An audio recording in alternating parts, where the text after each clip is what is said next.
Support for the Hub is brought to you by Manscaped, who is the best in men's below-the-waist grooming. Manscaped offers precision-engineered tools for your family jewels. They obsess over the technological developments to provide you the best tools for your grooming experience. Manscaped is trusted by over 2 million men worldwide, and I got an exclusive offer for you guys, 20% off plus free shipping with the code HUB, H-U-B. That's 20% off and free shipping with the code HUB, H-U-B at manscaped.com. What's up, Giants fans, Hub watchers, YouTube subscribers, Twitter and Instagram followers? Welcome into another episode of the Just Chillin podcast call-in show. What up, everybody? How y'all doing? Let me give a shout out to everybody in the chat real quick. We got Joseph Balby in here, Joe Yada, who's already backstage, by the way, Aaron, Football Talk with Benny, Jaden Dawkins, Sunday, what's up, Sunday, Max Webster. Let's scroll down here. Big Blue in the Bronx, what up, Alex? How you doing? I think that's about it for everybody that's in here right now. Lestat Walton, what's up? Members, the link to call in is already available to you guys as usual. It's in the community notes. Go over there, check it out if you want to call in. With all that being said, of course, I played the promo beforehand. Manscaped is now an official sponsor of the channel, guys. If you want to help the channel out, if you use Manscaped products, if you want to get into Manscaped and go over there, use the code. It will definitely help me out. What up, Yuvraj and Sunny D? Kid Zeke, let's get the first caller on. It is the one, the only. One of the consistent, always calls in guys. Joe, what's up, Joe? How you doing, man? Hey, not too bad. How you doing? By the way, I see Benny said it's his birthday, so let's everybody wish Benny a happy birthday today. Happy birthday, Benny. Hope you have a good one, man. All right, so are we taking Pitts or are we taking Rousseau at 11? I know, right? Those two seem to be like the two most popular ones from the experts right now. Right, and it's like, but what's really nice is a lot of the fans, they've been doing tape, they've been doing their own reviews, they've been following you guys, and everybody this year seems a lot more well-informed than they were the last year, the year before, and, everybody's going in depth on it so that now they understand a little bit about team needs, evaluations, players, concepts, how a scheme fits, how a guy fits into that scheme.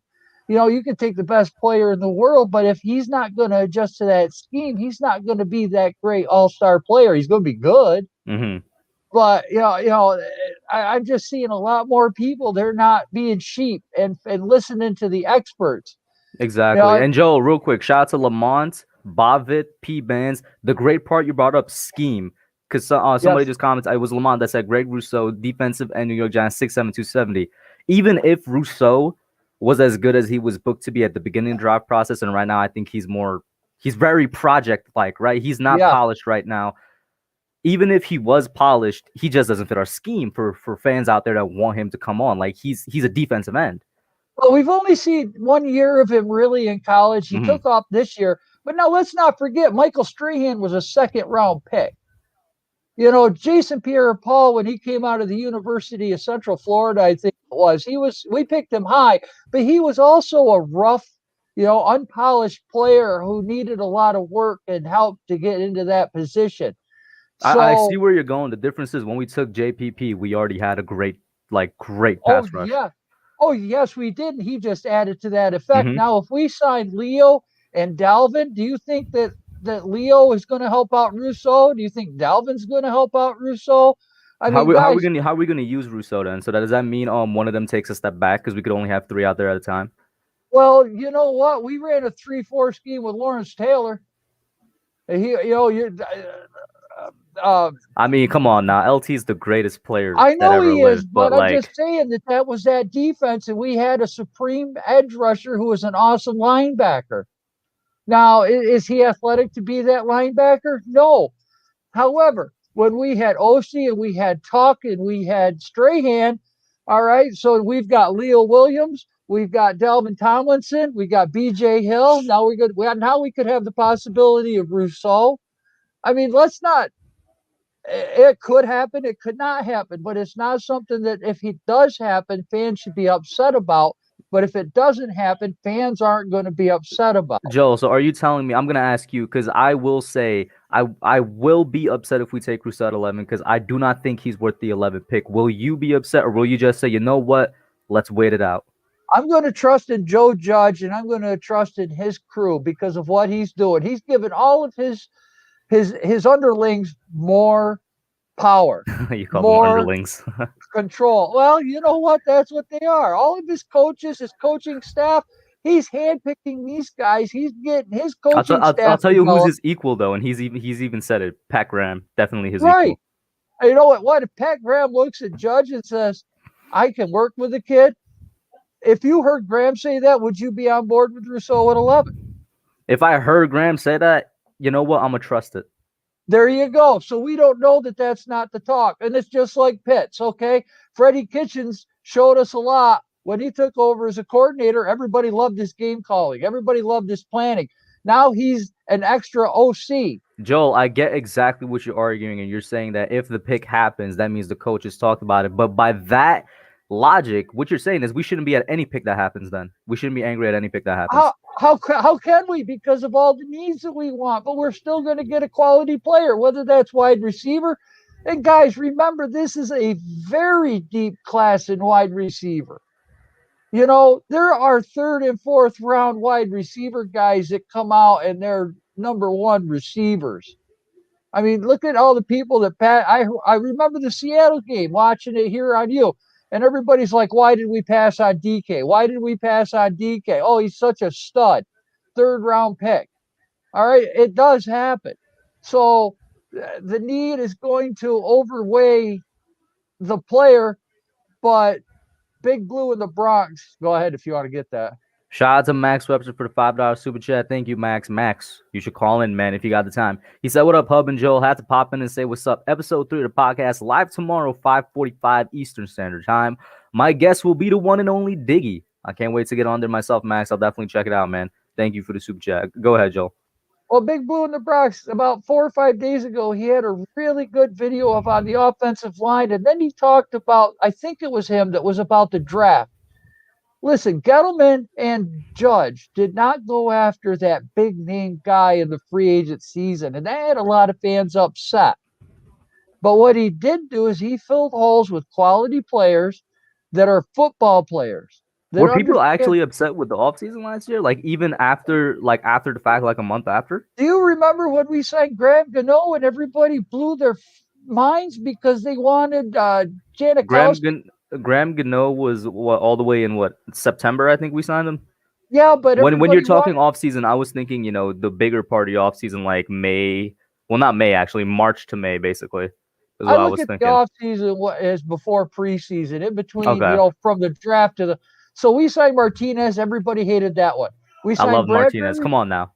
I love him too. But how many people were upset with signing Martinez? How many people didn't want Bradbury? They wanted the other guy. They want for Martinez. When I said guys, keep your eye out on him. People were telling me we should have gotten Corey Littleton. People were telling me we should have gotten Joe Sherbert.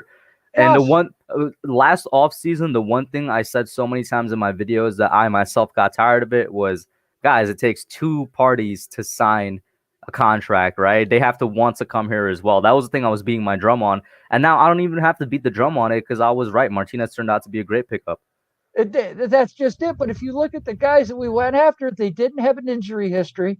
They were smart football players, and they knew their positions, and they knew how to lead. Because if you look at Bradbury, he really helped out the secondary by helping with you can see the development. I mean, the Adam came in, he wasn't that good, but we saw growth through him. By the time week 8 came around, and we say it all the time, like the last 8 weeks, basically, not even the last 8 weeks, just after the bye week, the team was a different team.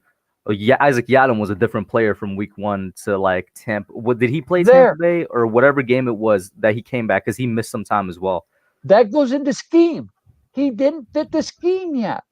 That's what they're going to be looking at. They're going to want the guys that are healthy, that are smart, that are going to contribute. They're not going to cause a problem. They're not going to have any red flags. So when we look at the draft, we really have to take all that into consideration from the guys that they are picking at 11 and the second and third and fourth round.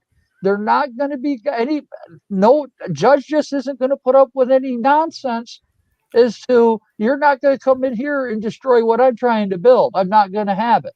By the way, another thing to keep in mind as well, you're talking about what to keep in mind in terms of what the coaching staff and what Gem was thinking when drafting. Justin Pennick tweeted this out, I want to say a week or two ago, and he said take it with a grain of salt. I think we all should take it with a grain of salt, but it's like a little nugget of information that once it hits you, you're like, this could be something.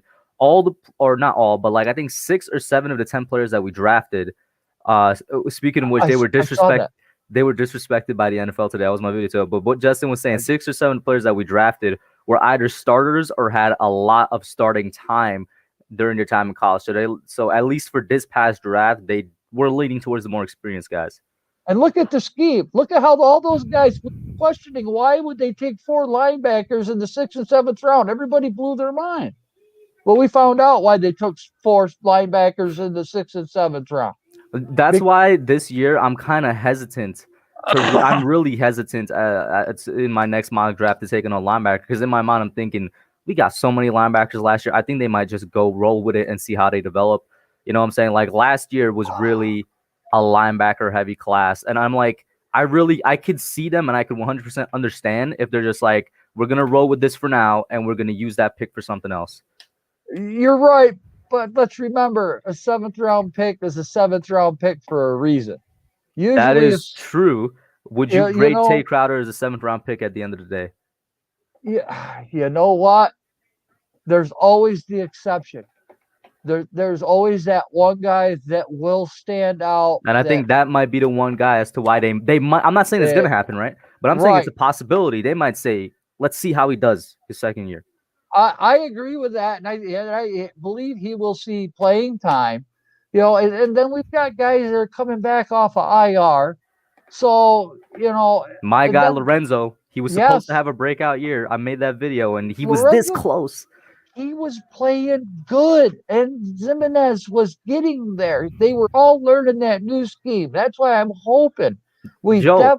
We have to have preseason this year for this team to develop and for everybody to be cohesive. You know, we got a new O-line coach now. We've got other coaches that are taking on more responsibility. There's going to be a lot of information for these guys to process. Joe, what you just brought up about the guys coming off of injury and specifically with the edge, that's why I really want us to leave this offseason. People are going to hate me for it. I don't want to take an edge rusher, whether it's draft or free agency. I want to run it back one more year and see what we really got in these guys before we sign or take somebody that's going to come in right away, because I think we got something there. And we were doing well without the quote-unquote legit number 1 edge, right? So in the offseason, in the situation, say we do get Leo back, I really want us to say, we're going to put that off for 1 year. We're going to use the money we save from that. We're going to use the draft capital we save from that to go and do these other things. Right, but now let's look at a GM standpoint. Let's say we don't sign Dalvin Tomlinson, but let's say that we tag it. Mm-hmm. Okay? Well, the tag this year, I think, is not that much for DTs. I think it's 13 mil this year. Well, let's just say we tag him and we draft Rousseau, and let's say at week 6, week 7, somebody offers us a 3rd or a 2nd round pick for Dalvin. Who would turn that down? Look, that's a win-win for both sides, right? Yeah, but like nobody would turn that down. So not only did we get Dalvin for half a year, did we get a good draft pick for him, we still have Rousseau on the. I'm just saying, if we went that way, that's where we have to keep the open mind, because we're losing a defensive player. We're getting a quality pick, but we picked one with the 1st round because everybody wanted defense last year. And if we had taken Simmons and not Thomas, our offensive line would have been shredded. I gotta ask you just one thing before I switch you out for Max, because Max did call and he's waiting there. Who do you want with that 11th pick? You know what? Or just give me a position. What are you thinking right now to yourself? I would love that. I can't say right now because I don't know what free agency. I don't know what he's doing, but I'm not going to expect the Giants to go after that big high price guy. I don't think we're going to go after any of the tier 1 guys. I don't think we're going after pricey guys 20. For a while. No. Like not even just for this year, for a while. I don't think we're going after pricey guys. No, I don't see that at all. I see, you know, everyone's like, well, DJ stinks and this and that, and I wish I had a new quarterback. All right, DJ had 6 fumbles last year. All right, out of how many interceptions he had? Didn't he have, I think, 11 or 12 or something? All right, I can't remember. How many were because of Engram? You know, I say that all the time. Why can't other fans understand? Listen, he cut his fumbles down by a lot, and then the interceptions, he cut them down. If Engram hangs onto the friggin' ball, okay, he I will say throws. this: a lot of fans are going back and looking at least, and I gotta like always check myself with this. At least a lot of fans that watch my channel, because obviously on Twitter it's something completely different. But a lot of fans that watch the channel, like people in the chat right now, because of these streams and because they're all in here chatting, exchanging ideas, I've seen them realizing that DJ has improved in some aspects, despite him not having the greatest season. He improved. DJ didn't throw a lot of touchdowns because we ran the ball into the end zone and everybody cheered and everybody loved it. But yeah, well, DJ only threw 10 touchdowns. Well, yeah. Well, how many did we run into the end zone? 8, 10? That's what Judge wants to do. He wants to pound the football into the end zone. He doesn't want to throw it. So DJ's not going to have a lot of touchdowns. Mm-hmm. So, but all right, I guess we better get Max in here. He's waiting, and I don't want to get him mad at me. So, you know what, low key, I want to bring him in just because you guys. I'm gonna bring him in. You guys are both gonna be at the same time, just because you guys. All right. You always have a good time, so to speak. What up, Max? How you doing, man? What's going on, Hub and Joel? How we doing, boys? We're good, man. What's up, bro? I'm just sitting here chilling, listening to Joel talk about Joel things, Hey, with age comes wisdom, all right? But yeah, and a great beard. Yeah, like I said, we did the interview with Diggy tonight, and I kind of wanted to come on here and ask your guys' opinion on the question. I might have touched on it last night with you, Joel, but a lot of people I see are kind of warming up to the idea of Kyle Pitts. Even people who a week or two ago might have been completely against him at 11.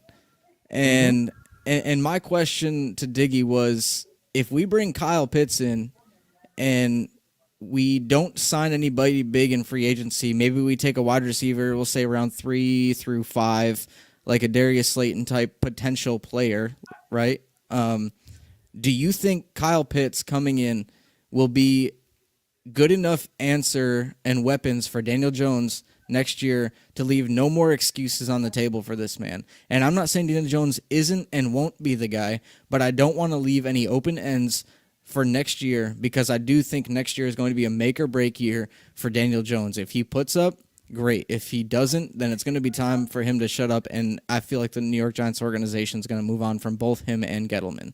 Max, because this is such a specific situation, I got a couple specific questions, right? You said we're only taking Pitts and then a wide receiver in the mid rounds. Those are the only weapons we're getting in the offseason.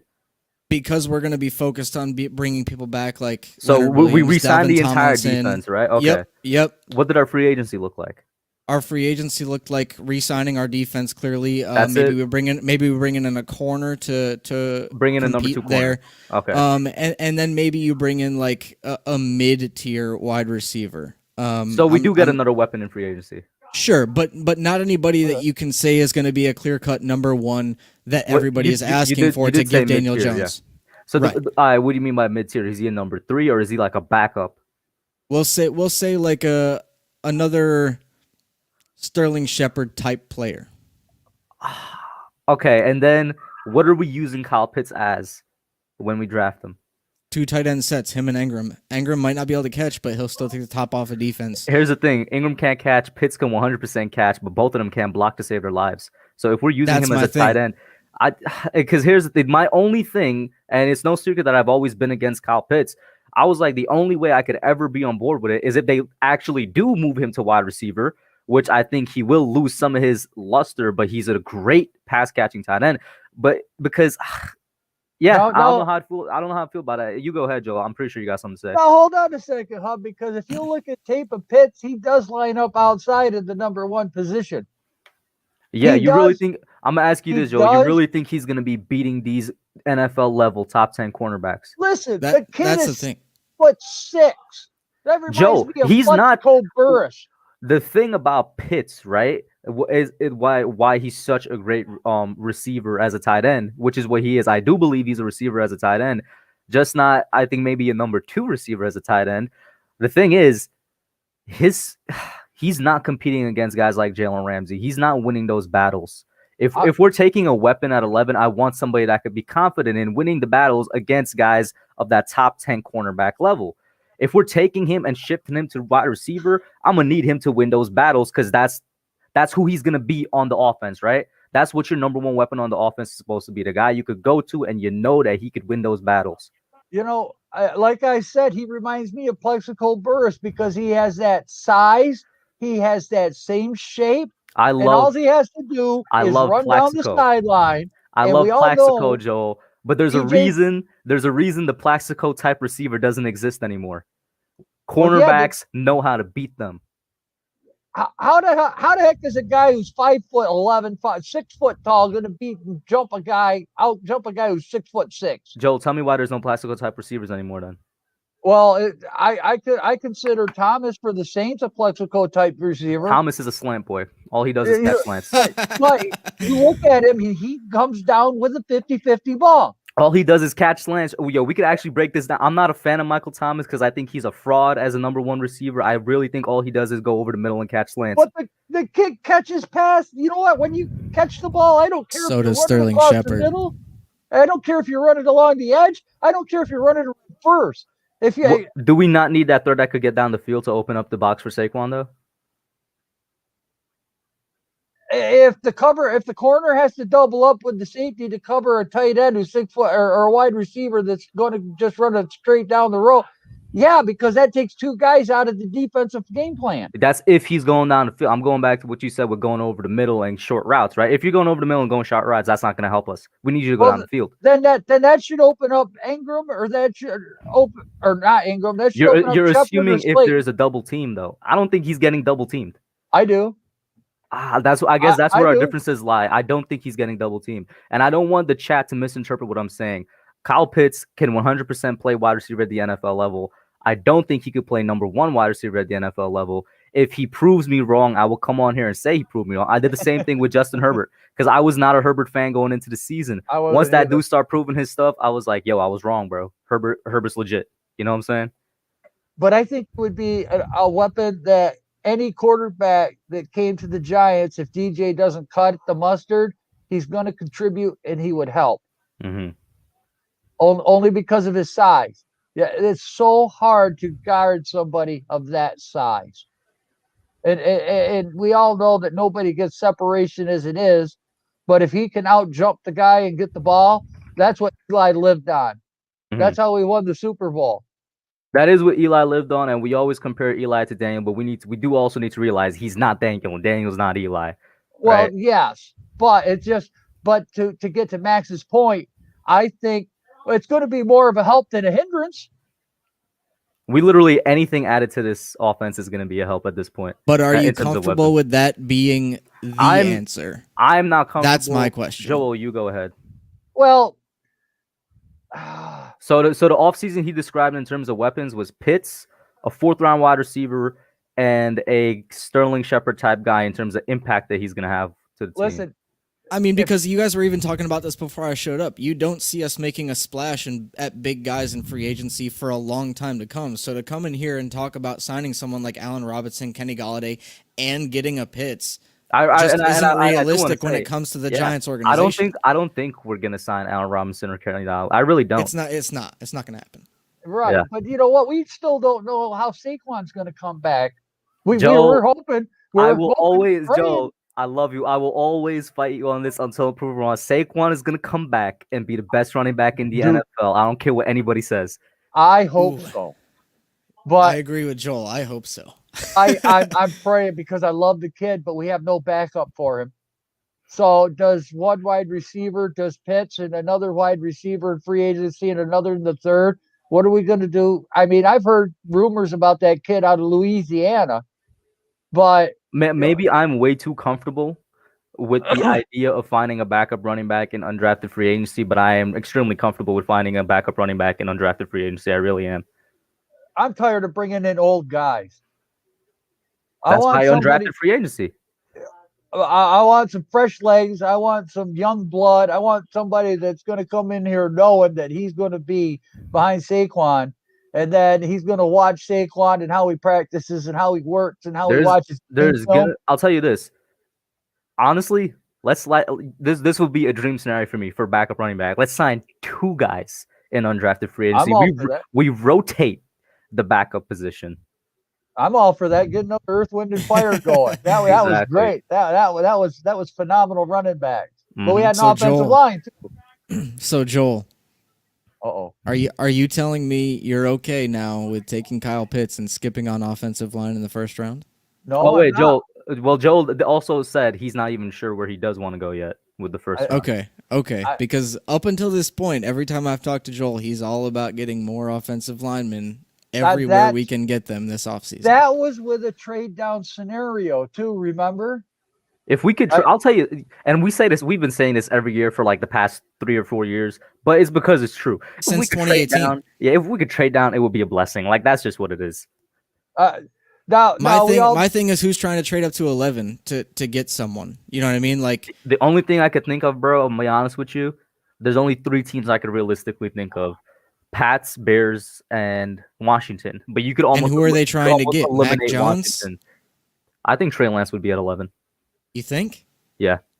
No, you got to think about the Cardinals wanting to jump up in front of San Francisco because there's a lot of rumors that San Francisco wants Pitts. And Kyler Murray with Pitts, that tight end, because he's already got DeAndre Hopkins. That's just enforcing that offense right there. Exactly. So I could see the Raiders, and Max asked me, he says, well, who would the Raiders want to come up and get? And I said, you know what? John Gruden, who's a quarterback guy, might want to go up there and grab Mac Jones if he's there.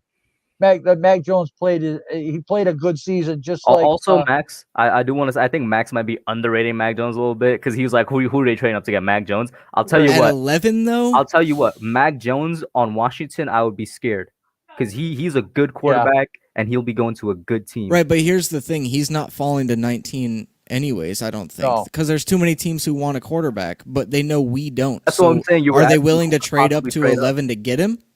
Because they know we're not taking it. Listen, if I'm looking at the teams from 11 to 20, right? I don't think we're going to trade down past 20 if it does happen. No. And this is for the chat, anybody coming in now, this is just a spitballing here, right? The only 3 teams I could see possibly trading up, and it would obviously be for a quarterback, Pats, who Mac Jones I think would fit really nicely on. Washington, just because, I mean, they're literally, you could almost say they're a quarterback away from like really having a stronghold on the NFC East.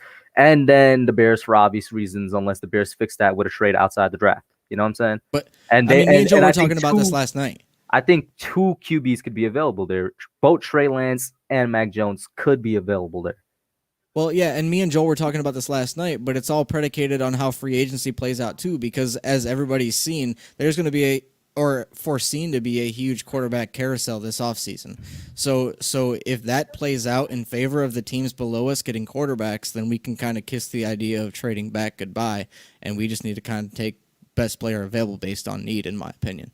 Mm-hmm. Yeah, but a lot of that quarterback carousel is going to be depending on the teams. Like I've heard a lot of rumors, like with Wentz, the Eagles are just wanting too much and they're running out of time. Are they really going to eat $30 million in cap space to trade Wentz away because they got a $10 million signing bonus coming up here in a couple of weeks? You know, are they just going to let him go for a number 2 pick? Yeah. So is Wentz going to stay with the Eagles? Yeah, Wentz is going to stay with the Eagles if that case pops up. But if they can't get what they want or they don't feel like they're getting quality picks for somebody like Wentz, so that's going to be playing into it a lot too, as to the quarterback needy teams that are behind us that are going to need to jump up. Mm-hmm. So that's what I mean. Everybody. There's just so much to do, and there's so much to watch for. This is going to be one of the most exciting free agencies and drafts that we have seen in probably 6 years. There's going to be wheeling, dealing. I honestly think you're going to see 4 trades go into the top 10. I really could see that. Well, you know what? If the Jets stay with Sam Darnold, would they want to trade back? I mean, they've got a lot of picks as it is, but you know, who says that Dallas doesn't want to jump up there to the Jets if they don't get Dak? It's always a possibility. I don't think it's going to happen, though. 4 trades, that's a lot. I don't think it's going to happen either, but Max brought up a good point. Jerry Jones is Jerry Jones, and he's going to do what he wants to do. You know, if he wants somebody that's got red flags or whatever, he doesn't care. He wants the star power. He wants to brand name his team. He's going to bring that guy in, and he's going to deal with the PR nightmares later on in life. Mm-hmm. So, I mean, and every year we saw it when the Bears went up and got Trubisky, we all blew our minds.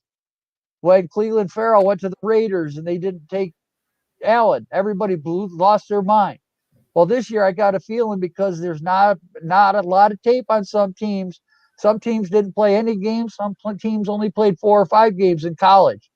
So guys in the NFL, they're going to want the proven commodity. They're going to want to go up and get their guy in the first and second rounds. The only reason I disagree with that is because last year's draft was extremely similar to this one, and last year's draft was pretty calm. But there was still a little bit more games, and there was more tape. That is true, but like I said, it was extremely similar, not the same, but it was like extremely similar. Oh yeah. Let me give you a quick scenario, Hub. So it's the draft time, right? We're at number 11. There's 2 people on the board that we're considering: Kyle Pitts, Jalen Waddle. We get a trade offer to go back to, we'll say, 16, 17 area. We get another second-round pick in return, a 4th-round pick, and a future 3rd. Oh, bro, you don't even. I'm taking that because Rashad. You're not taking Waddle or Pitts, bro. No. Did you just hear all the picks you told me I'm getting in return? Right. Bro? Yes. Right. I'm trading back to 16. I'm taking Bateman. I got 2 second-rounders now, bro. First of all, I'm taking a second corner if we didn't already do that, and I'm taking an interior lineman because I can actually afford to do it now with that second rounder, bro. You know how excited that just made me? That's a steal for us, bro. That's a steal for us. To be completely honest with you, but I told you so. That's a steal for us. Anyway, let me get you both of y'all last thoughts. I'm gonna switch you out. Play the promo one more time, and then we're gonna get the rest of the callers in. So let me get both of your last thoughts. Joel, go ahead. All right. Well, hey, I guess if you need to undo her pants and blouse, make sure you trim up your trouser mouth with that Manscaped for 20% off. Use that special code from Hub there. Your balls will thank you. Yeah.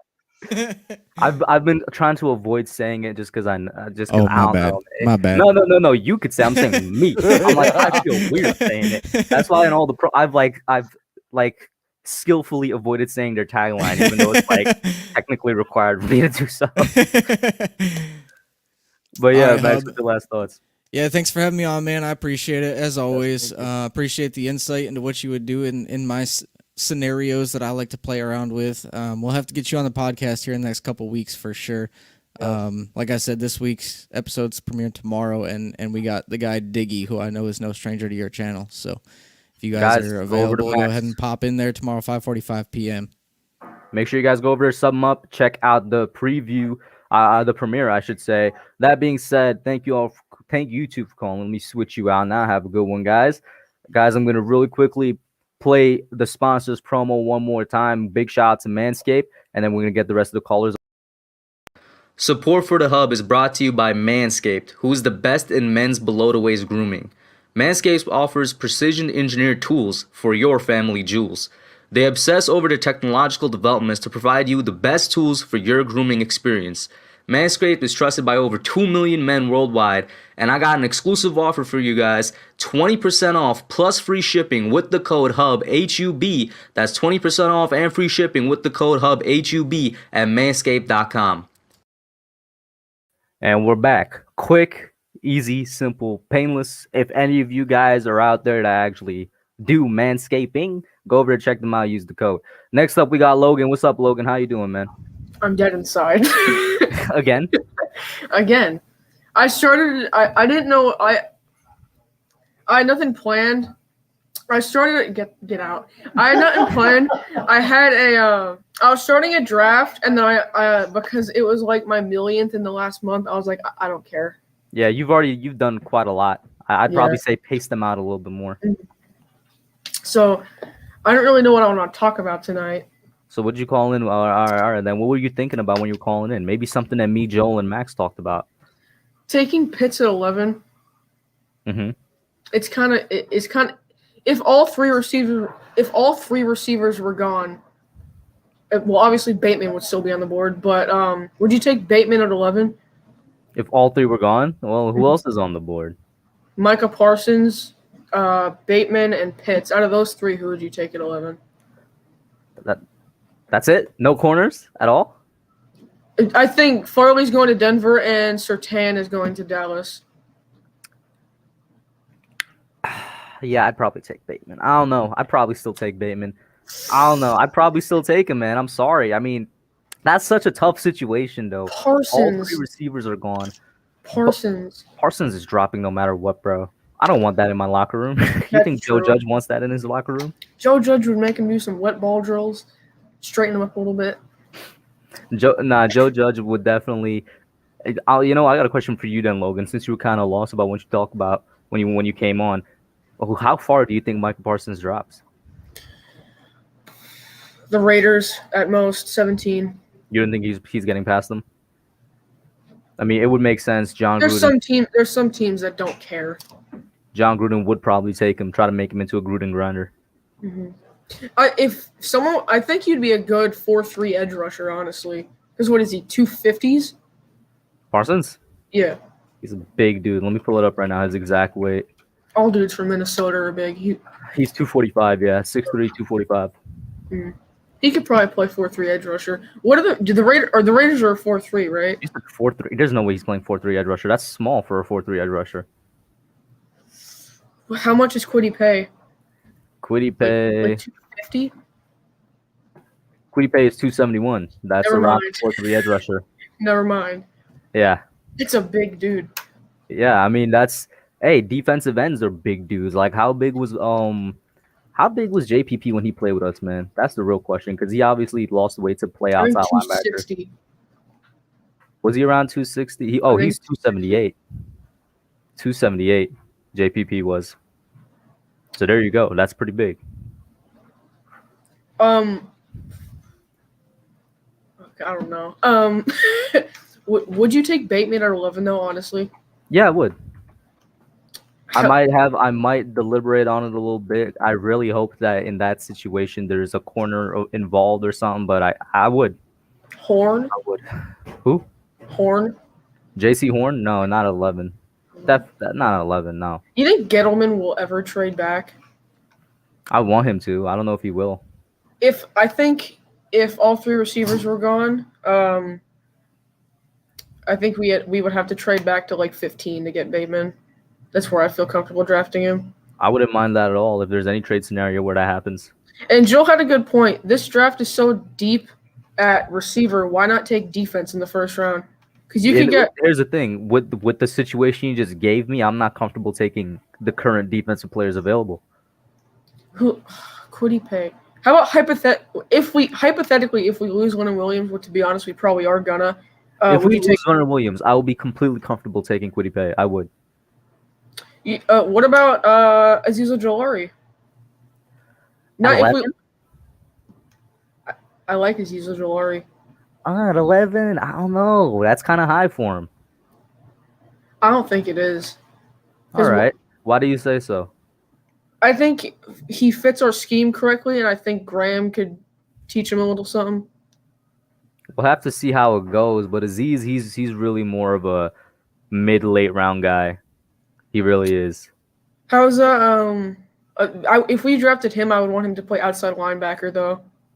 I mean, where else would you put him? He'd have to play outside linebacker. Yeah, in a 3-4, he would have to play outside linebacker. In a 4-3, he would play defensive end. I mean, you want to draft him to be an edge, he's gonna have to be the edge. You know what I'm saying? Mm-hmm. And people, he's not too big either. He's 240. And people who think we're not getting Galladay, we're not getting Robinson, we are not getting Watt. For those people that think we're gonna. Even if we were still a 4-3, I don't think we're getting Watt. And like that's like the only way. If somehow the Giants are like, all right, guys, we're gonna switch back to a 4-3 defense. Pat Graham, I don't care what you did. All right, guys, we're gonna sign JJ Watt. I know he's like 5 years out of his prime. I know he's injury prone at this point, but picture this: JJ and Leo off the edge in a 4-3. Like that's the only way I could see it happen, but it's not happening. I had something on the tip of my tongue, but I forget what it was. What? All right. I think Kyle Pitts could be a number one receiver in the slot. I think Kyle Pitts I don't know. I'm gonna get hate. I think Kyle Pitts could be a really, really good NFL wide receiver. It's gonna be hard, in my opinion, for him to be a number one, but I think he will be one of the best number twos out there if they switch him to wide receiver. Just like there's some people that think your slot receiver can't be your number one receiver. Jalen Waddle played in the slot more than 90% of the snaps at Alabama, and he was their number one receiver until Devontae Smith went down. So I think a slot receiver can be your number one receiver, just like Tyreek Hill is the Chiefs' number one receiver. Listen, man, I just don't want I want Pitts. I want Pitts. I don't know how many times I got to say it. Like, all right, listen, I know people are telling me keep an open mind. He's not the same as Engram. I'm not even arguing that. I've been on record saying I know he's not the same as Engram. I know he's a great pass catching tight end, but I don't want him. Pitts, he's like not for the Giants. I got a situation. I got a hypothetical alternate universe situation. Say all three receivers are off the board. Both corners are off the board. Rashad Bateman is still there. Do you take him, put Thomas at right tackle, him at left tackle, Pert at right? Who at left tackle? Rashawn Slater. Okay. You said Rashad Bateman at first, and I was like, what? I said, really? Yeah. Oh, so Andrew Thomas at right, Slater at left, Nick Gates still at center. Are we even going to keep Hernandez for another 2 years? Here's where you lost me. Andrew Thomas at right. Andrew Thomas staying at left. You kidding me? He's better than Rashawn Slater. Okay, fine. Yo, people, this is not directed towards you. This is directed to Giants fans.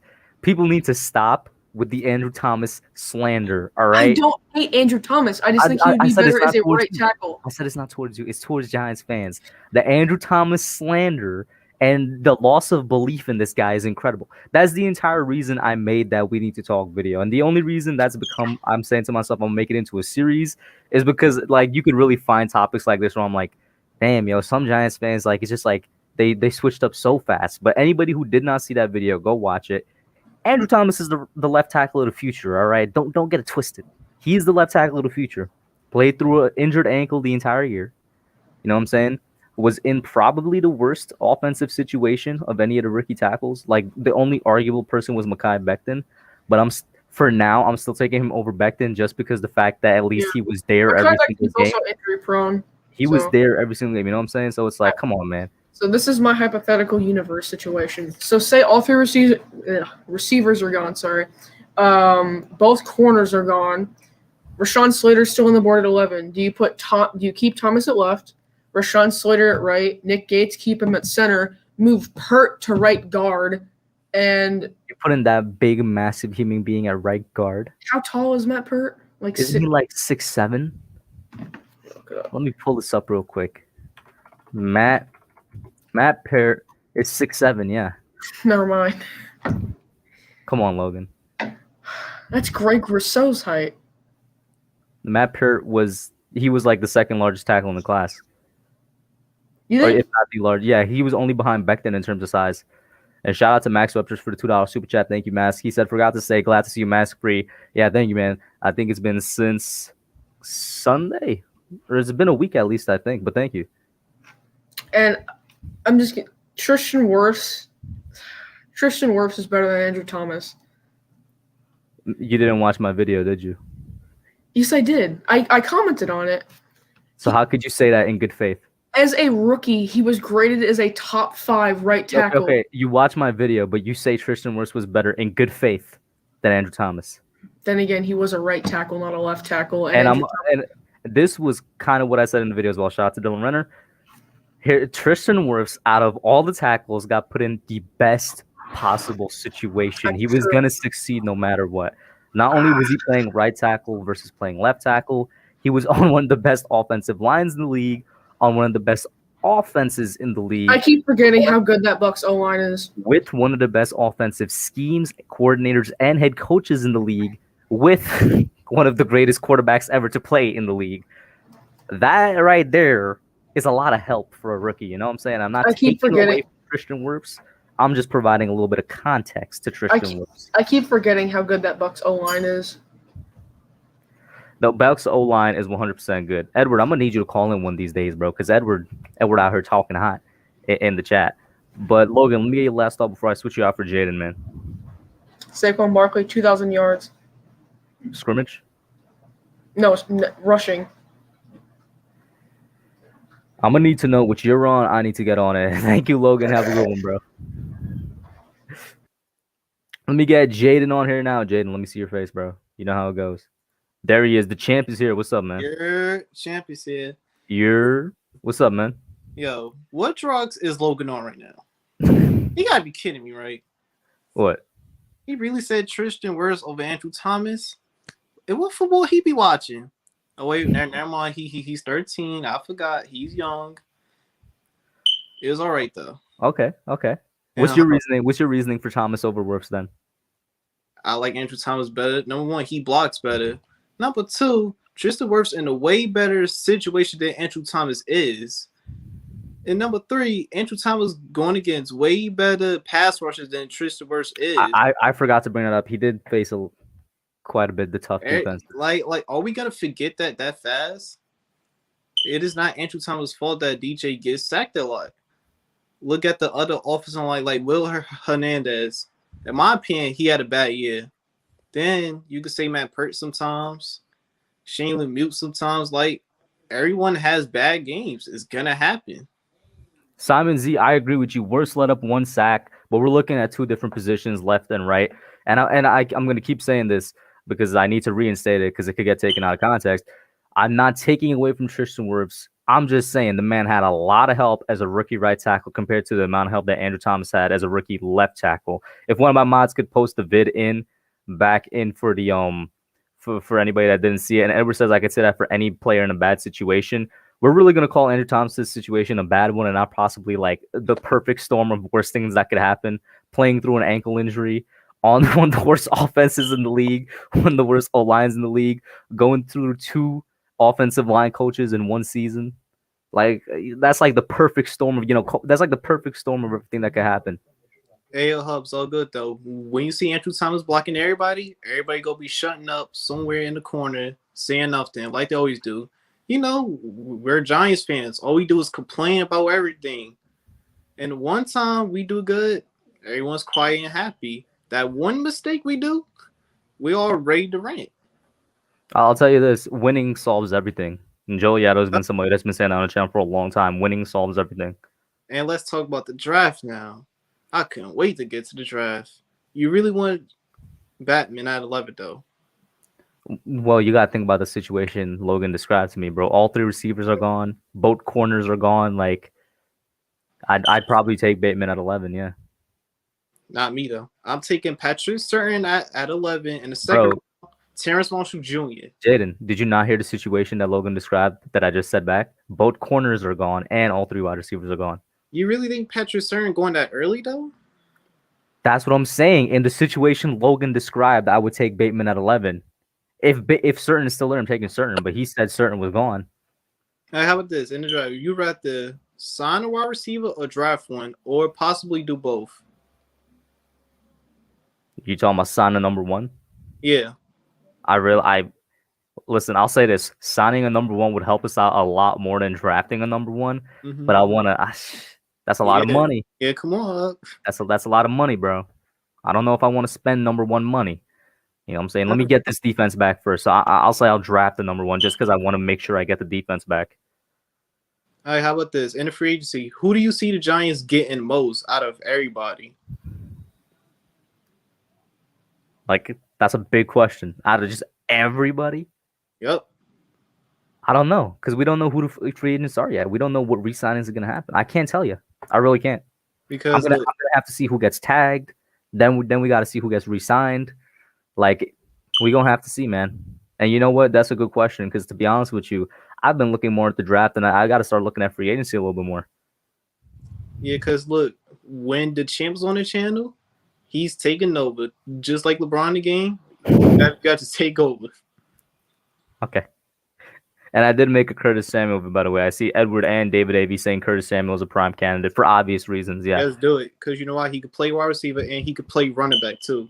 And I feel like people don't realize this man is fast. He runs like a 4.2. He's extremely fast and has some of the best hands in the NFL with his catch percentage and contested catch percentage as well. That's actually our best chance of getting any wide receiver for the free agency. That's our best chance. And my thing I was gonna say, because this is another thing that people misinterpret. I am completely down with signing Curtis Samuel if it means we still get somebody in the draft. You know what I'm saying? Because, and I've said this a lot, signing Curtis Samuel isn't going to fix the problem, but it's one part to fixing the problem. Signing just any one wide receiver isn't going to fix the problem. I think we need like two weapons, whether if that's all in draft, all in free agency, mixed. We're going to need more than one guy to come in. So basically, in this draft, who would you rather take, an edge or a linebacker, depending on the round? Well, then give me the situation. You said depending on the round. Like the third, the fourth round. What would you rather take an edge? Let's talk third round, right? So then what do we do in the first and second? We get a corner and a wide receiver. We get a corner or wide receiver. I mean, who's available in terms of edge? I mean, that dude from in Michigan. Trust me, a lot of players are not going to be getting drafted early. It's you're saying Kwity Paye is going to be available in the third round? And I hope so. If not, I would like the Giants to start trading down though. Jaden, Kwity Paye not being available in the third. That's a lot. I don't know.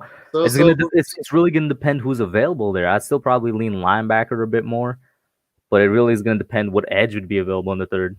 In my opinion, I'm going with a linebacker in the third round because we need another linebacker who could help Blake Martinez and Tate Crowder and Lorenzo Carter. It's if they all stay healthy, though. Mm-hmm. Edward Squires has a pretty good comment. He says, in the last decade or so, every time we drafted a left tackle player, they were supposed to start a right tackle, and something always happens to our starting left tackle, and the rookie had to start a left tackle. I'll tell you this, though. Thomas, at the very least, was always projected to be a left tackle in the NFL. You know what I'm saying? I'll say that. Like, yeah. It's not like he was ever always projected to be a right. And before Nate Solder opted out, let's not forget, we all thought Thomas was going to start anyway at left tackle, even before Nate Solder got opted out. It just so happened we learned that earlier. So, imagine, look, Rick Flowers, if we would have just moved him to the guard, we would actually have a solid offensive line by now, just like he's doing in Washington, I think. Would you think we would have had him by now if we would have made some adjustments? I don't care what you say. Eric Flowers could stay out of New York for the rest of his career, bro. I don't care what happens. All right, maybe that's an indictment on the fact that our coaching staff at the time never thought to ship the man inside. But like, I got so much disdain for Eric Flowers. I don't want to see him back here, even if he's a guard anymore, bro. But the thing is, I do agree with you. No more Andrew Thomas slander over here. I'm not having it. Or Saquon slander. No. Guess what? Here's the slander we're going to have to accept soon. The Daniel Jones slander going to next season. Oh, okay, then talk about it. Let's hear what you got to say. Trust me. If he's having a bad game, you know how Giants fans going to be. We want Eli Manning back. We all know how this goes. Well, they're not going to say that because he's going to be retired for 2 years. They're going to say we need a new QB. But what if we do get a QB and he don't do good either? So what's next? Another quarterback? Well, a franchise quarterback is never easy to find. But Jen, I'm going to ask you this. If, and this is very situational, very specific, if Daniel Jones in his third year goes out there and looks the same as he did in his second year or does not improve that much, so, like, are you still moving forward with him? Or are you saying we need to push the reset? What are you doing? Unless he shows like a big jump, what are you doing? That's a good question. You got the champ there.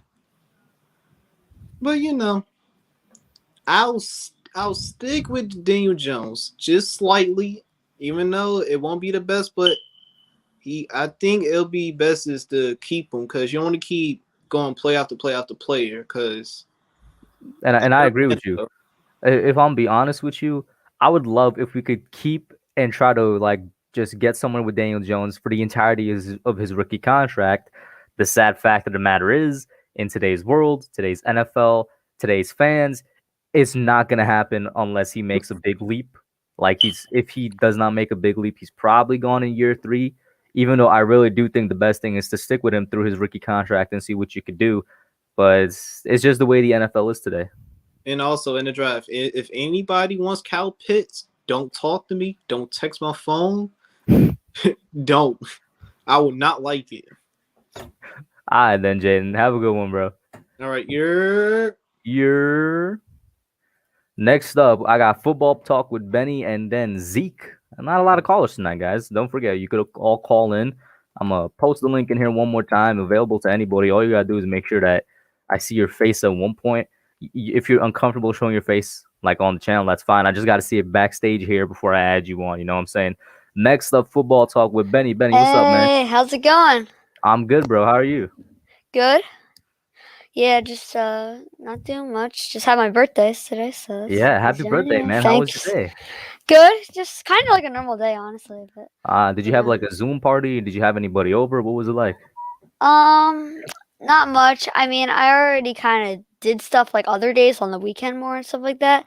So today, because like I had school and stuff, so I didn't really have time to. So like I did it kind of more on the weekend, and then today, you know, I had a cookie cake for dessert and stuff like that, but with my family and stuff, But yeah, but so first of all, I really don't want to take Pitts. I completely agree with you.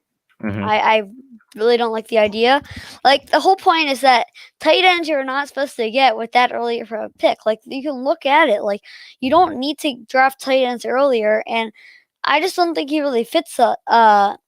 But I'm guessing we're gonna draft him. I feel like our coaching staff and Gabe Gettleman's gonna fall in love with him somehow, and they're gonna end up taking him. I don't know. I don't want it to happen, but I feel like it is gonna happen, which makes me sad. But But then, like you said, right? I'm gonna bring back what Joel was saying earlier. Joel was playing kind of devil's advocate here. He was saying if we do take Pitts, that means on some level the coaching staff is saying, "Man, we could do something with him." How do you feel then?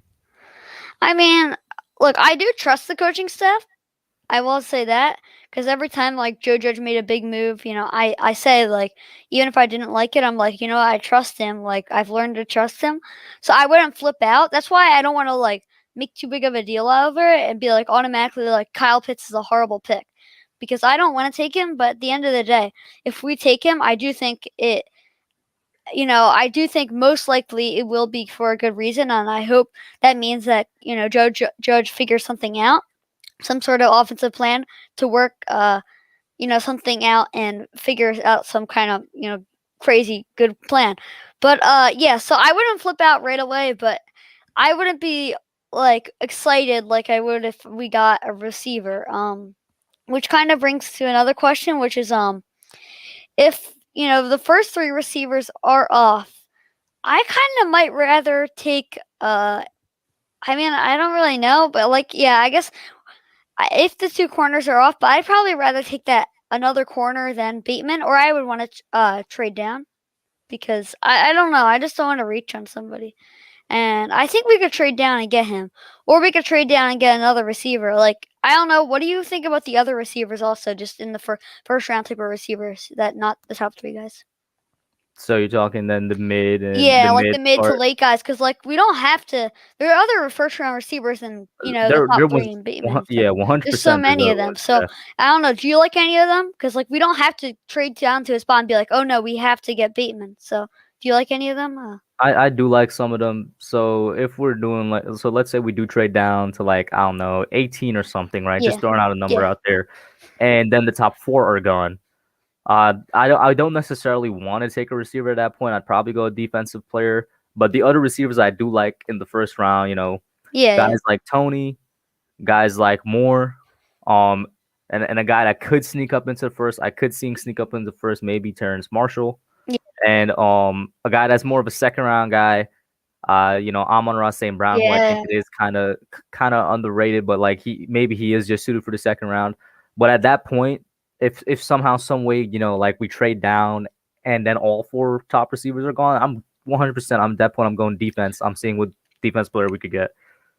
Because I could see people trading up for teams trading up for Mac Jones. Because I'm not saying I would do it myself, honestly, but these quarterbacks, a lot of them end up going earlier. Because I think I've heard a lot about him people saying that he's very smart player and stuff like that. So I mean, if the teams, there are going to be a team or two that I think that will like really end up liking him. And, if there's multiple teams, I definitely could see us like trading down for a receiver if, none of the top 3 are there. I mean, I would take Waddle. I don't know about you. I know he's a slot and it's not ideal, but I don't know. I like Waddle could Waddle. play outside, man. Waddle could play outside. I like him. I would definitely take him over Pitts. I don't think I would really be any question about that.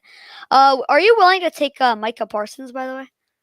At 11? Yeah, at 11. Are you still willing to, or at this point? I'm not. I mean, come on. I'm really Yeah. turned off by the reports that came out. Yeah. And even if they're not true, I mean, think about the backlash we'd get if I know. what happened with DeAndre Baker, and then this is a guy we know for sure beforehand had problems, and we take him. And No, I just don't think Judge would look at it and be like, yeah. I agree with you. Judge also wasn't the type of guy to take like somebody with that, type of thing, like, especially recently. Like, it's not even like a story from a while, like that long ago. So, I think, I doubt we'd take him. I was just wondering, you as a fan, would you be mad? Because I feel like there are going to be fans that are mad and be like, oh, you should take him. Don't, judge I would him and just, stuff, I but would really, I wouldn't. I would just really question a lot of stuff. Yeah. I'd just be like, they had No, to I see agree with you. something, when they were interviewing him, or they had to know, like, oh, this isn't true or something, right? I'm just going to be questioning it. Shout out to Justin Hubner for the $2 super chat. Thank you, Justin. He says, thoughts on Christian Darrisaw in a trade back scenario. Tackle out of Virginia Tech. He's basically like the 3rd ranked tackle in the class in a trade back scenario. I mean, it depends where we trade back, but I wouldn't mind it. Say it's like, in the teens, late teens. You got Slater gone. Darrisaw is there. I wouldn't mind it, to be honest with you. Yeah, but then what happens with Matt Parrott?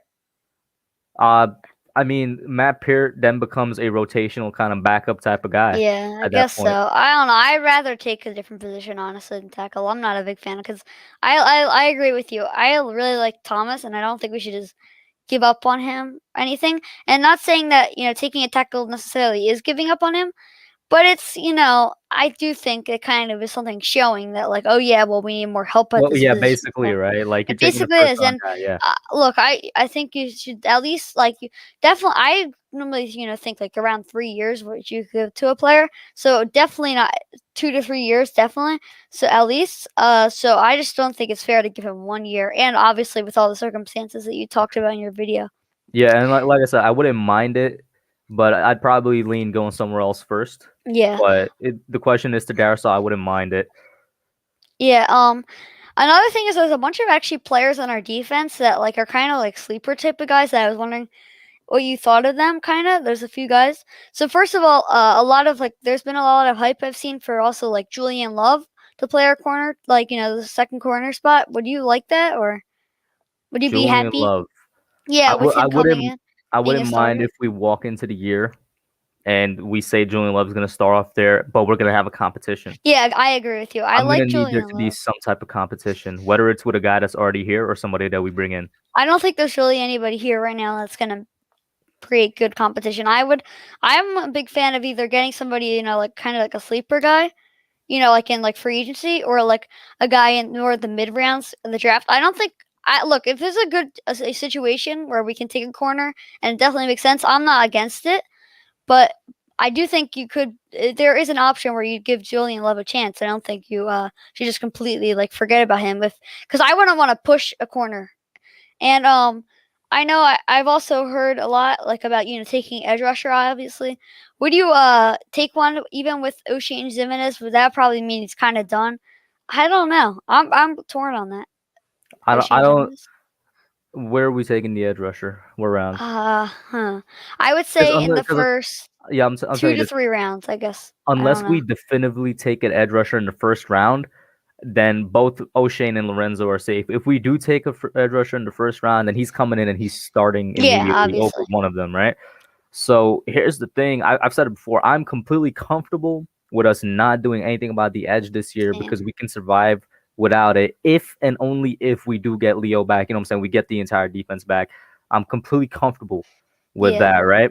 I'm just getting a little bit stale and tired of taking mid-round edge rushers. Yeah, the edge position is quickly becoming one in the NFL where it's like it translates so easily from the college level to the NFL level that you know what you're going to get. And that's why in the past 10 years, guys that go in the first round that are projected to be the edge rusher turn out to be some of the best rushers at the NFL levels because it's becoming more and more easy for that to translate.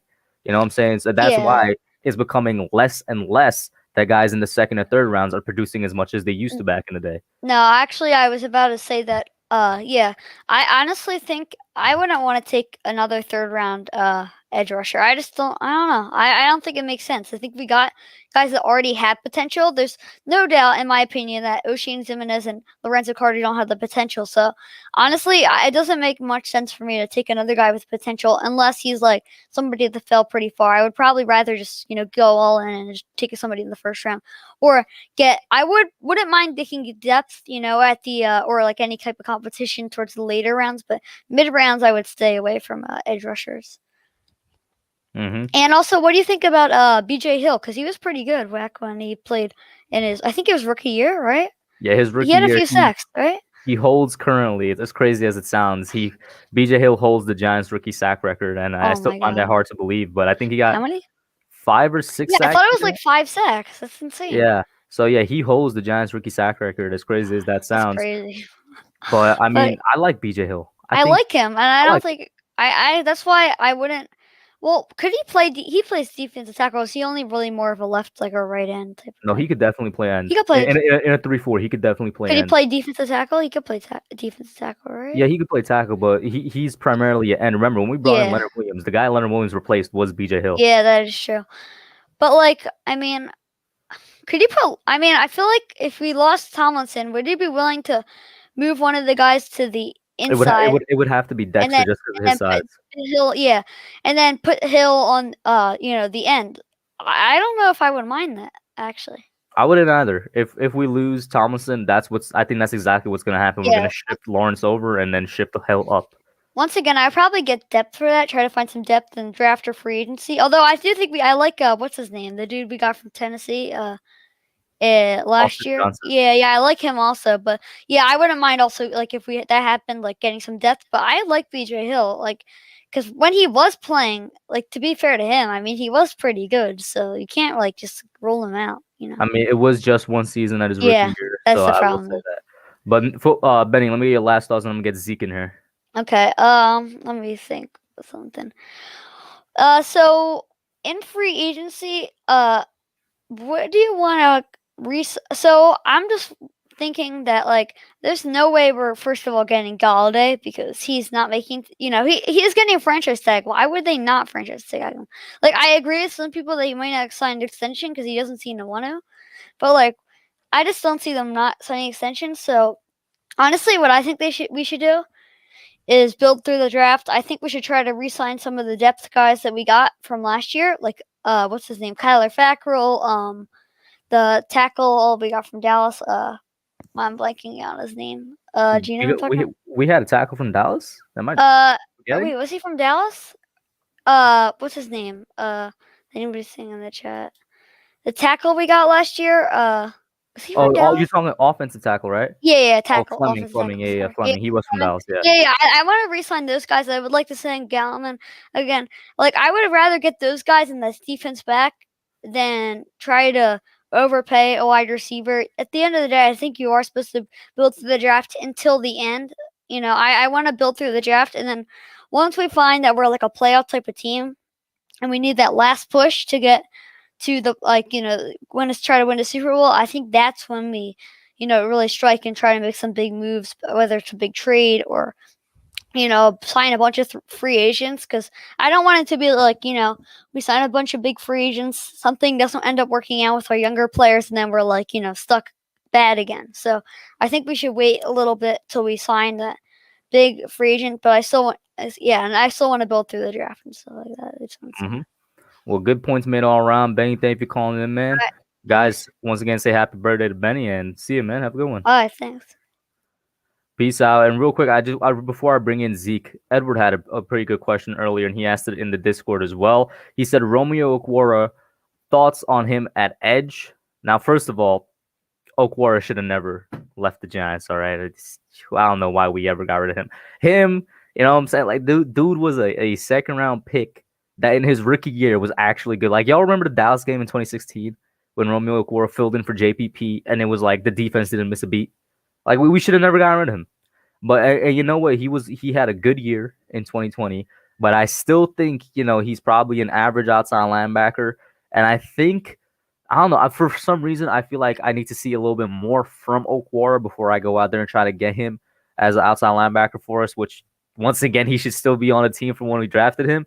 But I feel like maybe there's a little bit of the Marcus Golden situation going on where Golden had 10 sacks for us in 2019. And it's like he was a good player on a bad defense. Maybe that's what's going on with Okwara. I don't know, but I need to see a little bit more from him. With that being said, let me bring on Zeke. Zeke, how you doing, bro?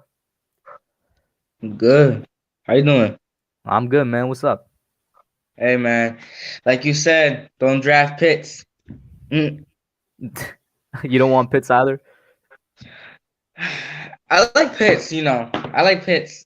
But I don't think we need Pitts because, I feel like I want to give Evan Engram one more chance. But I'm gonna say this: if the three receivers, Jamar Chase, Devontae Smith, Jalen Waddle is not in for at 11, I would take Rashad. What's his name? Bateman. Mm-hmm. I would take him. I like Bateman. By the way, Edward, peace out. You would say, wait, did you say he's a good slot? Like how Sterling Shepard likes to like a slot runner, out runner. Nah, he can do everything. Bateman's outside. He can play outside. Yeah, outside. So yeah, I know that, but for his size, doing that will be good. Cause he's more like he's the same height. He's like what 6'4", right? Bateman, I think it's like 6. Why do you want to put him in the slot? That's what I'm confused about. Why would you want to put him in the slot? I don't know. It's just that I will put him in the slot, but Sterling Shepard is really good at the slot though. So and no. The thing is, I'll tell you this, man. I would love Bateman on the team, but he's 100% outside all day, every day. I'll put him on the outside. Outside. That's what I want. Outside. Mm-hmm. I don't need a slot runner because Slayton's a good slot. He can play out too, right? Slayton could probably play out. You said Darius Slayton? Yeah, he's outside, bro. He's outside receiver. Outside receiver, yeah. So, but the thing is, Jason Garrett doesn't want to do outside plays. He always doing short passes. You already know me. You already know me and Jason, bro. Jason Garrett, I didn't like the way he called the offense, and as much as I'm not a fan of him, I did give him you got to give him a little bit of slack considering our receivers just weren't catching balls at the same time. It's like a give and take situation. He's not calling plays, receivers not catching the football. And real quick, let me say shout out to James Carter for the $10 super chat. Thank you so much for the super chat, mate. He says BJ Hill does hold the Giants rookie sack record, but that's because when LT was a rookie, sacks weren't a stat. LT would have the record, and the league added the sack stat because LT constantly got to the QB. This is very true. Everything that James Carter is saying right now is very true. 100%. That's all true. I ain't even got anything to say to that. That's just all facts. But yeah, go on there, Zeke. Yeah. So, but Golden Tate was a good outrunner. I love Golden Tate when he was an outrunner. He did it good in 2019. I think 2020, right? It's just that Jason Garrett with his plays is just that I don't like it. That's what it is. The thing about Tate too is that he was right on some part where he wasn't getting the ball. So I'll tell you that he was right on some part. And by the way, peace out, Nate. So he was right on one part there, Zeke. Zeke, where do you want to go with the 11th pick? The 11th pick? Oh, I don't want Jalen Waddle for some reason. I don't want Jalen Waddle. I want Jamar Chase or Devontae Smith, but I know both of them is gonna be in the top 10. Trust me. You think I'll be surprised. I'll be surprised if Jamar Chase is not in the top 10. I'll be surprised. No, he's definitely going to top 10, I think. Yeah, and Devontae Smith. So, yeah. So, I don't know. Mm-hmm. Yeah. But what about you thinking defense at all at that point? Defense. I'll put people saying that they don't want what's his name. He's from Gary, something like that. He's like 6'7". He's like 6'7", like edge rusher. What's his name? I forgot. That's a long last. Yeah, him. What you think? I don't want Greg at 11 just because he's very raw. He's like really raw. He needs to go to a team that could like afford the risk of taking a raw player like that. That's what I'm thinking. Zeke, you there?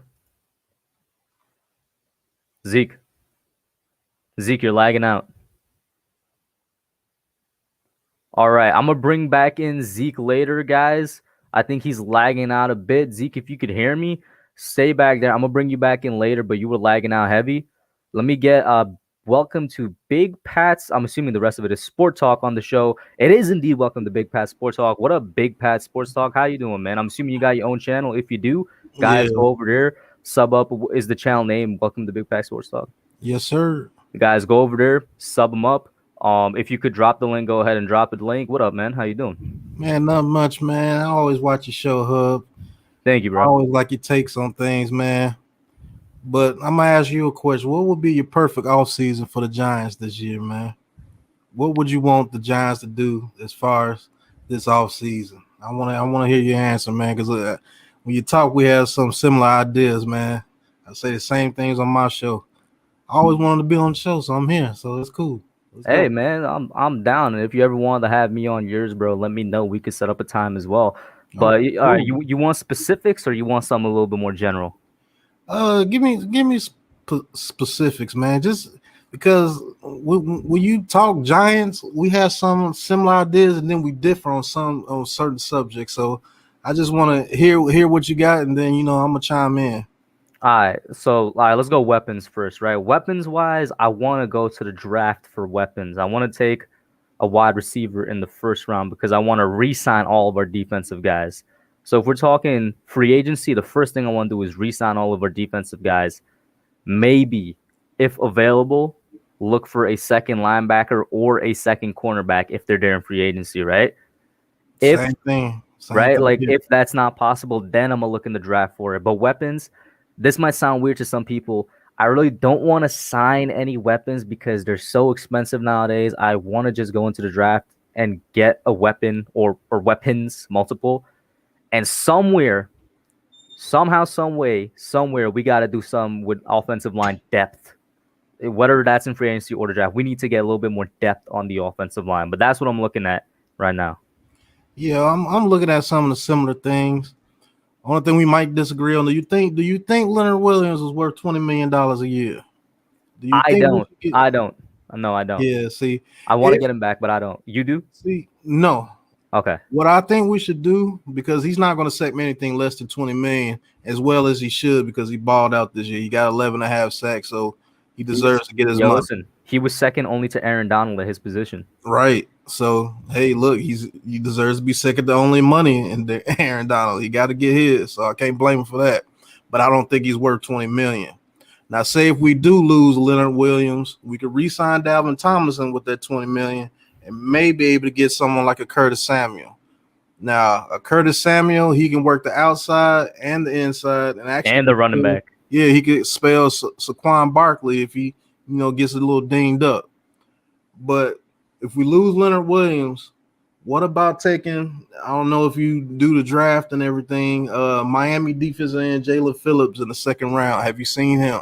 I've seen Jalen Phillips, and if he's there in the second round, I wouldn't mind it. The another Miami guy I've been looking at, but more so in like the third or fourth, Quincy Roche as well. Yeah, Roche. Quincy Roche, and he had a great Senior Bowl as well.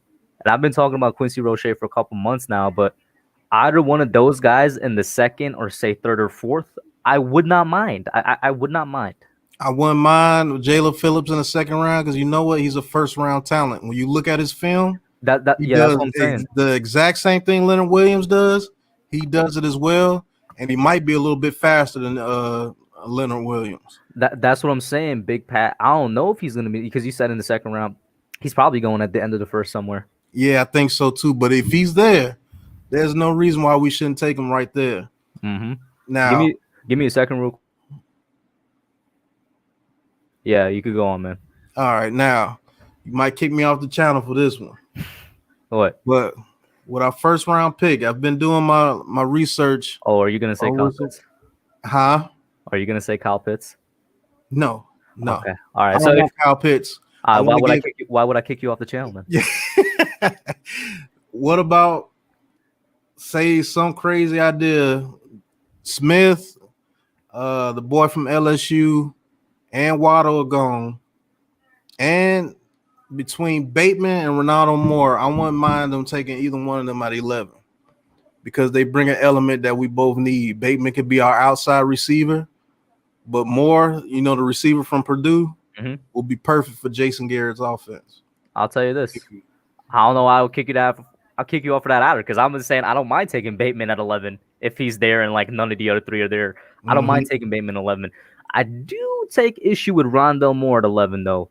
I know why his injury history, the height. I understand. Not only that, but if we're just evaluating talent level, I think he's more of a 20s type of guy. I think that's where he's gonna go, and that's where he should go. Like even taking the injuries out of the equation, I feel like Chase, Smith, Waddle, and Bateman are ahead of him in terms of talent. I believe Bateman is ahead of him too, man. Because when you study film on Bateman, he is a true number one receiver, and he's faster than what people think. When you look at him the way he runs routes, he gets separation, and that's what we need. Nobody on our team gets separation, not even Slayton. So I believe Slayton will be a great number 2 to Bateman, and with Slayton being at the number 2, he can do what he's special at is getting deep, and we can start throwing them deep balls with Daniel Jones. And here's the thing I gotta ask you. They're asking for the link again. Here's the thing I gotta ask you. Why do you think that Rondale Moore fits Jason Garrett perfectly? Rondale Moore fits him perfectly. He's like Saquon Barkley at receiver. In terms of size, you're saying? Built the same. Look at the way he runs routes. He never runs the same route twice. Look at the way he runs slants. If you really go into study film on him, that dude's amazing, man. Only thing that's holding him back is his injury history. And if you don't like him because of the height, that's it. But if you look at his film, he's perfect. He's like a faster Sterling Shepard, a faster, stronger Sterling Shepard. He can man the slot and he can play on the outside. Can you imagine him and Saquon Barkley being on the same field? I know you're a pretty smart guy. If you look at the film, imagine Saquon Barkley and Rondale Moore on the same field, and then say if we get somebody like Curtis Samuel in free agency, man, Daniel Jones has no excuses. I'll tell you what. Because I really don't think Moore at 11 is the way to go. I think Bateman would be better. But if we trade down, right, and then we get more, down, I would definitely. I'm completely down for that. If we trade down and then we get more. Another receiver you might want to look at, North Carolina, Diami Brown, I believe that's his name, from North Carolina. He's a good one too. He's like a smaller version of Bateman, but he gets great separation as well. We need route runners here in New York. We don't have route runners. We don't have anyone that can get separation. And we got to give Evan Engram one more year unless we find somebody who's dumb enough to give us a second or third round pick for him to get rid of him. But with a first round talent like that, if this dude can just catch the ball, that Pro Bowl season would have been legit, and we would have been in the playoffs if he could just catch the ball. I agree. Hey man, listen, bro. I've been said it, bro. That Eagles game, bro. Yeah, that Eagles game killed me. Yeah, the Eagles game, man. I was so mad that game. I was like, oh, he got open. I was like, oh, we win. All you gotta do is catch this ball. He drops it. I'm like, come on, man. Yeah, you know what the most frustrating part was? He drops that, but then he made way more difficult catches too. Yeah, but they don't count. The one that he caught against Dallas with the one hand. I was like, man, you can't catch it with two hands, but you pulled that down? Like, bro, just 1 week after Eagles against Washington, where he had the fingertip catch, diving fingertip catch. I'm like, that was amazing too. I was like, I thought for sure he was finna drop that. And then all of a sudden he catches it. I'm like, come on, man. and I was saying it during the season because I was calling the games live. I'm like, every time Evan Engram makes a spectacular play, I just get more and more angry at him. Yeah, I get angry because you could be doing this the whole time. You could be doing this the whole time. That's ignorant, man. Those are the type of players that kill you. Those are the type of players that you know they have the potential. If they put it together, they can be amazing. What do you think? Do you think it's mental at this point, or you just think that's who he is? It's mental. It's mental, and he doesn't have a route tree. If you look at film of Jason Kelsey, Rob Gronkowski, even a Jason Witten back in the day, Jason Witten was as slow as they come. Jason Witten always burned us, even though I never understood, but till I actually looked film on him, he has twitches that he uses. Evan Engram doesn't have twitches or anything. He goes right to the route. The little comeback route that he ran for the tight end every time, everybody knew that route was coming. And he never showed any jitter to his move. Only reason why he beats people is because of pure athleticism. He hasn't mastered his craft yet, and that's why he's going through that. It's mental. He hasn't mastered his craft, and he's never going to be the tight end that he's supposed to be if he doesn't master his craft. Is there any way you could see this Giants coaching staff fixing that? Any way at all? Only way it can be fixed is if he wants it to be fixed. Because we all remember his rookie year, 2017. Evan Engram was legit. And after that, I don't know what happened. It's when you're a rookie, nobody knows you. That's a good point. Nobody knows you when you're a rookie. You see most rookie quarterbacks sometimes have great seasons, and then the next year when there's film on them, they regress. Daniel Jones. Now, I will say this: Daniel Jones doesn't have a lot of help, and that may be the main reason why. And I'll tell you this: he did improve in other aspects this year. Fumbling, yeah, he didn't fumble as much. He really didn't throw that many interceptions. You know, half his interceptions because of Evan Engram. Exactly. Right? Yeah. Like I looked at every game, and I was like, man, this dude causes a turnover or two every freaking game, man. And Big Pat, that's how you know. And this is kind of random, but because I dealt with today when I was making my video, that's how you know. Sometimes when you read online articles or you're looking at stats or you're looking at what people say, and they're like, "Oh, Daniel Jones is a turnover machine when it comes to interceptions," or they say something like that. In my head, I'm just like, I know you didn't watch the game. You just looked at the stat sheet. Right. You didn't see this man's receivers causing him interceptions all game, causing all season long. Bro, he seems to have the Eli curse too. Only with Eli and DJ have I seen when a quarterback throws the ball and it pops into the air, it's always intercepted. I've never seen it with any other quarterback. Don't Dan Jones remind you of Eli in certain ways, though? He's just, he's like an Eli with feet. People have said, since he was drafted, they cloned Eli. Yeah. I wouldn't be surprised if Archie had, a little he was out here, acting a fool a little bit in the early 90s. Yeah, his name ain't Manning, it's Jones, though. Yeah. He got the Jones on the side. But I think this team, man, I think Joe Judge brought what this team needed more than anything, even the talent, a culture change. These boys out here, when they play, they actually believe they can win now. They're not just going out there and like a Pat Sherman and don't perform, and he just handcuffs and say everything's okay. No, Joe Judge going to get into you. And if you get into you too much, you're not going to play. So everybody knows they got to bring their A game every week. And that's what I love about Joe Judge. Like, remember he did to Andrew Thomas. Yeah. That Dallas game. Thomas didn't start because apparently he was late to practice or something. And he didn't start. So Judge doesn't mess around. No. So Jaden Dawkins says Big Pack talking 100. Yes, sir. I mean, I'm Big Blue till I'm through, man. Always, man. Check out the channel, man. I talk a whole lot of subjects, but New York Giants is me, man. I've been a New York Giants fan since I was little. So for sure. Let me get your last thoughts before I get the next person in here, Big Pat. And once again, shout out to everybody in the chat as well, guys. All right, man. Last thoughts, man. And I just dropped because I looked it up. I think that's Big Pat's channel. I think that's it right there. I just dropped it into the chat. Man, thank you so much, man. But last thought, man. Don't go crazy in free agency. I know it's going to be an unpopular subject, but don't go crazy in free agency. If we can't sign our own, maybe just sign one or two people and leave it at that. Curtis Samuel will be a great pickup.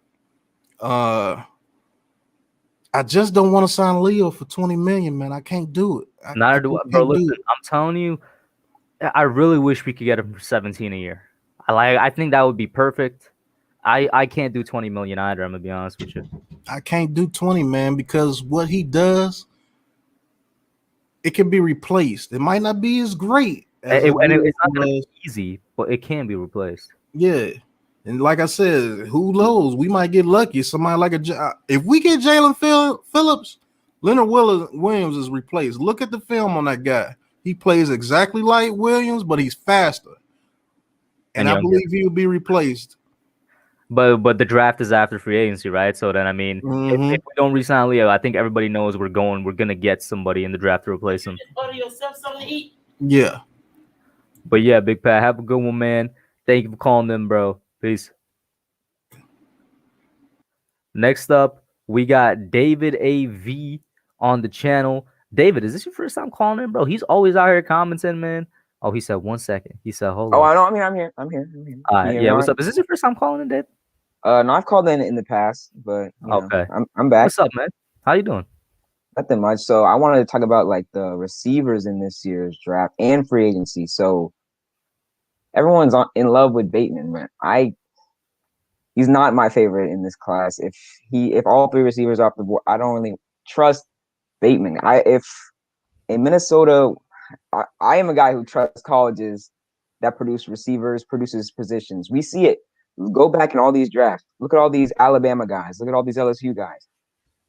If there is a LSU guy, or say, cause I like Terrace Marshall as well, maybe in the second round, we can go defense in the first round. I just don't really trust, Bateman. He's just not my favorite in this class. I know Diggy really likes Bateman. He thinks that Bateman is the truth. The truth. What's your thoughts on the receivers in the class? I mean, well, my favorite one has always been Jamar Chase, right? I always thought Jamar Chase is like the best, and I would really cry if he goes to the Eagles, and I have a feeling that's where he's going to end up for some reason. Just a Giants fan luck, I have a feeling he's going to end up on the Eagles, and I would hate that so much. Like if I would rank top three, I would go Chase Waddle Smith. I do think Smith is the third. I have a really hard time believing all three of them are going to be gone in the top 10 because it's just happened like just twice in NFL history, I think. Maybe 3 times in NFL history, but it's going to be really hard for me to see all three going. If all three are gone, the next guy up is Bateman. And I don't mind taking him at 11, but the only way I'm taking him at 11 is if all three receivers are gone, both of the top cornerbacks are gone. So that's 5 great players gone within the top 10 picks. That's the only way I will be taking him at 11. And after Bateman, I got Tony and Moore kind of around the same spot. And then from there, it's guys like Marshall and Amon-Ra St. Brown. I mean, I would even go Pitts over Bateman if he's there. But because I like Pitts, he can play the outside, but he's best at tight end because of his pretty much the same reasons for Evan Engram. Mismatch nightmare. He can just easily beat linebackers. He can beat safeties, even corners. But I think he's a great tight end there. If Evan Ingram's there, we can do a 2 tight end set. Then Evan Engram can walk after this year, and Pitts is ready for the year after. And hey, that's my personal opinion. But I just think I would actually like Bateman if we took him. I wouldn't be mad. I would be like, hey, we got our receiver. He's an outside guy. He can go up and get the ball. He can play in the slot. He can do a lot of things. But I like Pitts as well. I wasn't a Pitts fan because tight end at 11, like positional value. Same with like when we took Saquon. I mean, running back at 2. Like what right now, like for the past couple of months, everybody's been complaining about Saquon at number 2. It's like the same people want a tight end at number 11. Yeah, I mean, if you're going with positional value, you got to look at corners, you got to look at receivers and linebackers in this 11 to 20 range. And I think the Giants, they should probably go defense if all the receivers are off the board. But Bateman is a good player. Personally, I just like the guys who come out of Bama, the guys who come out of LSU. Because, like you said, it's a wide receiver factory.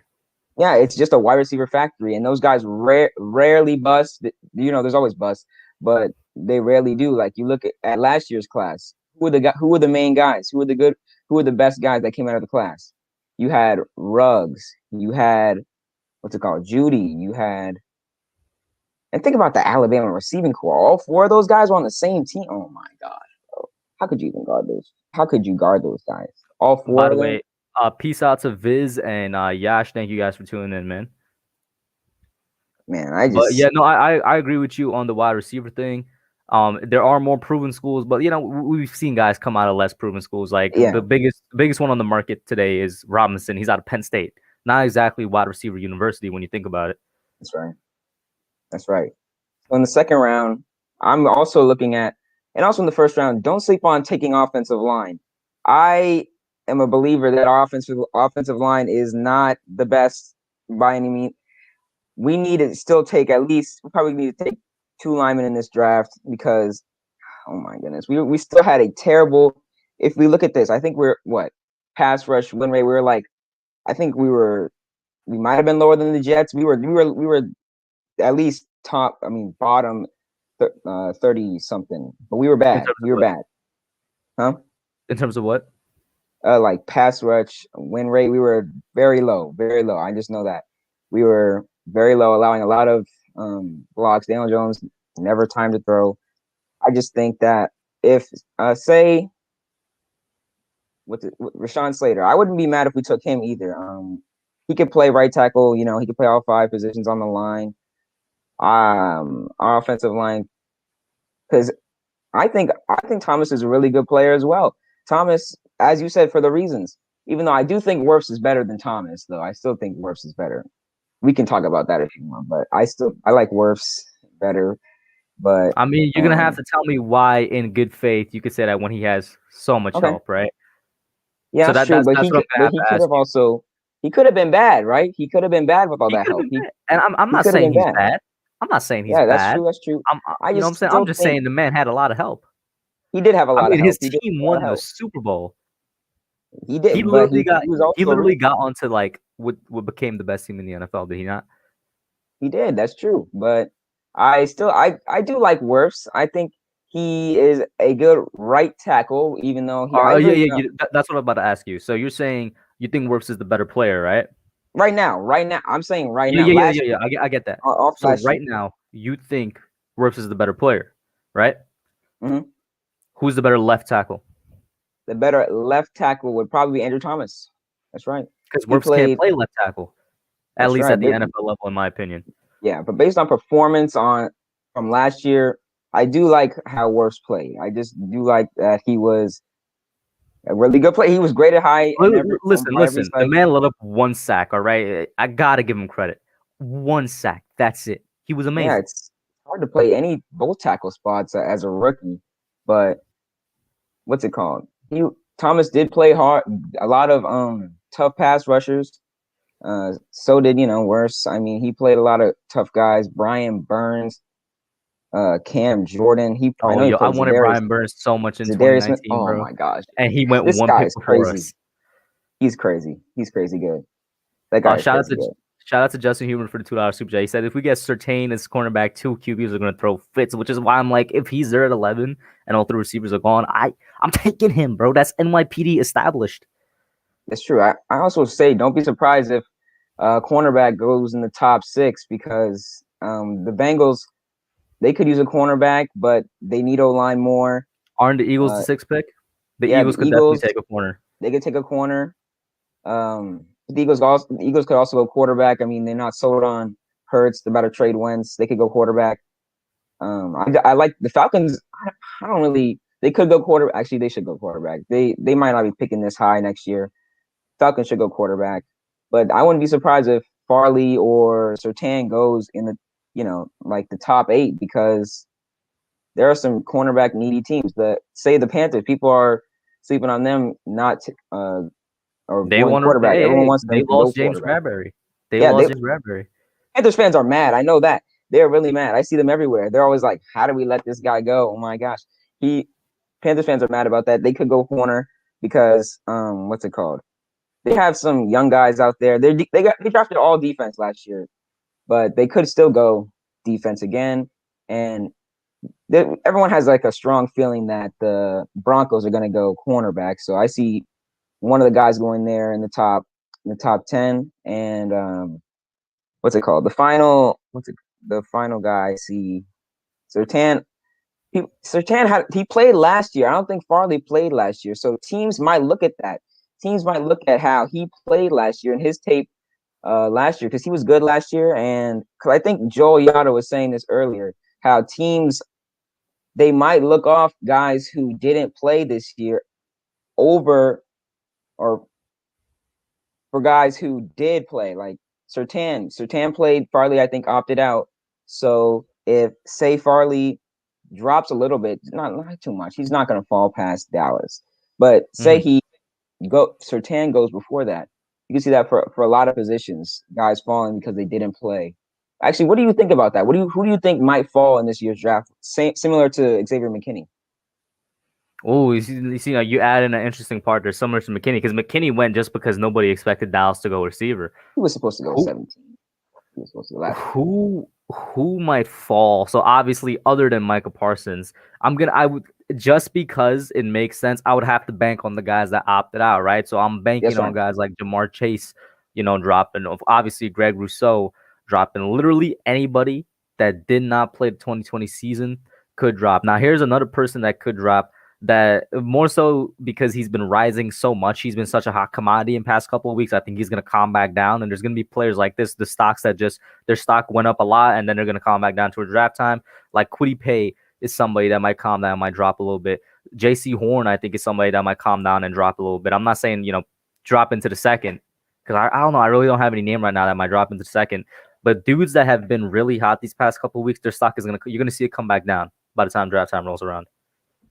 Yeah, that's right. And what do you think about going pass rush in the second round? Well, I don't mind it if it's somebody like Big Pat was saying, like Jalen Phillips. If a pass rusher that was supposed to go in the end of the first drops into the second, I don't mind it.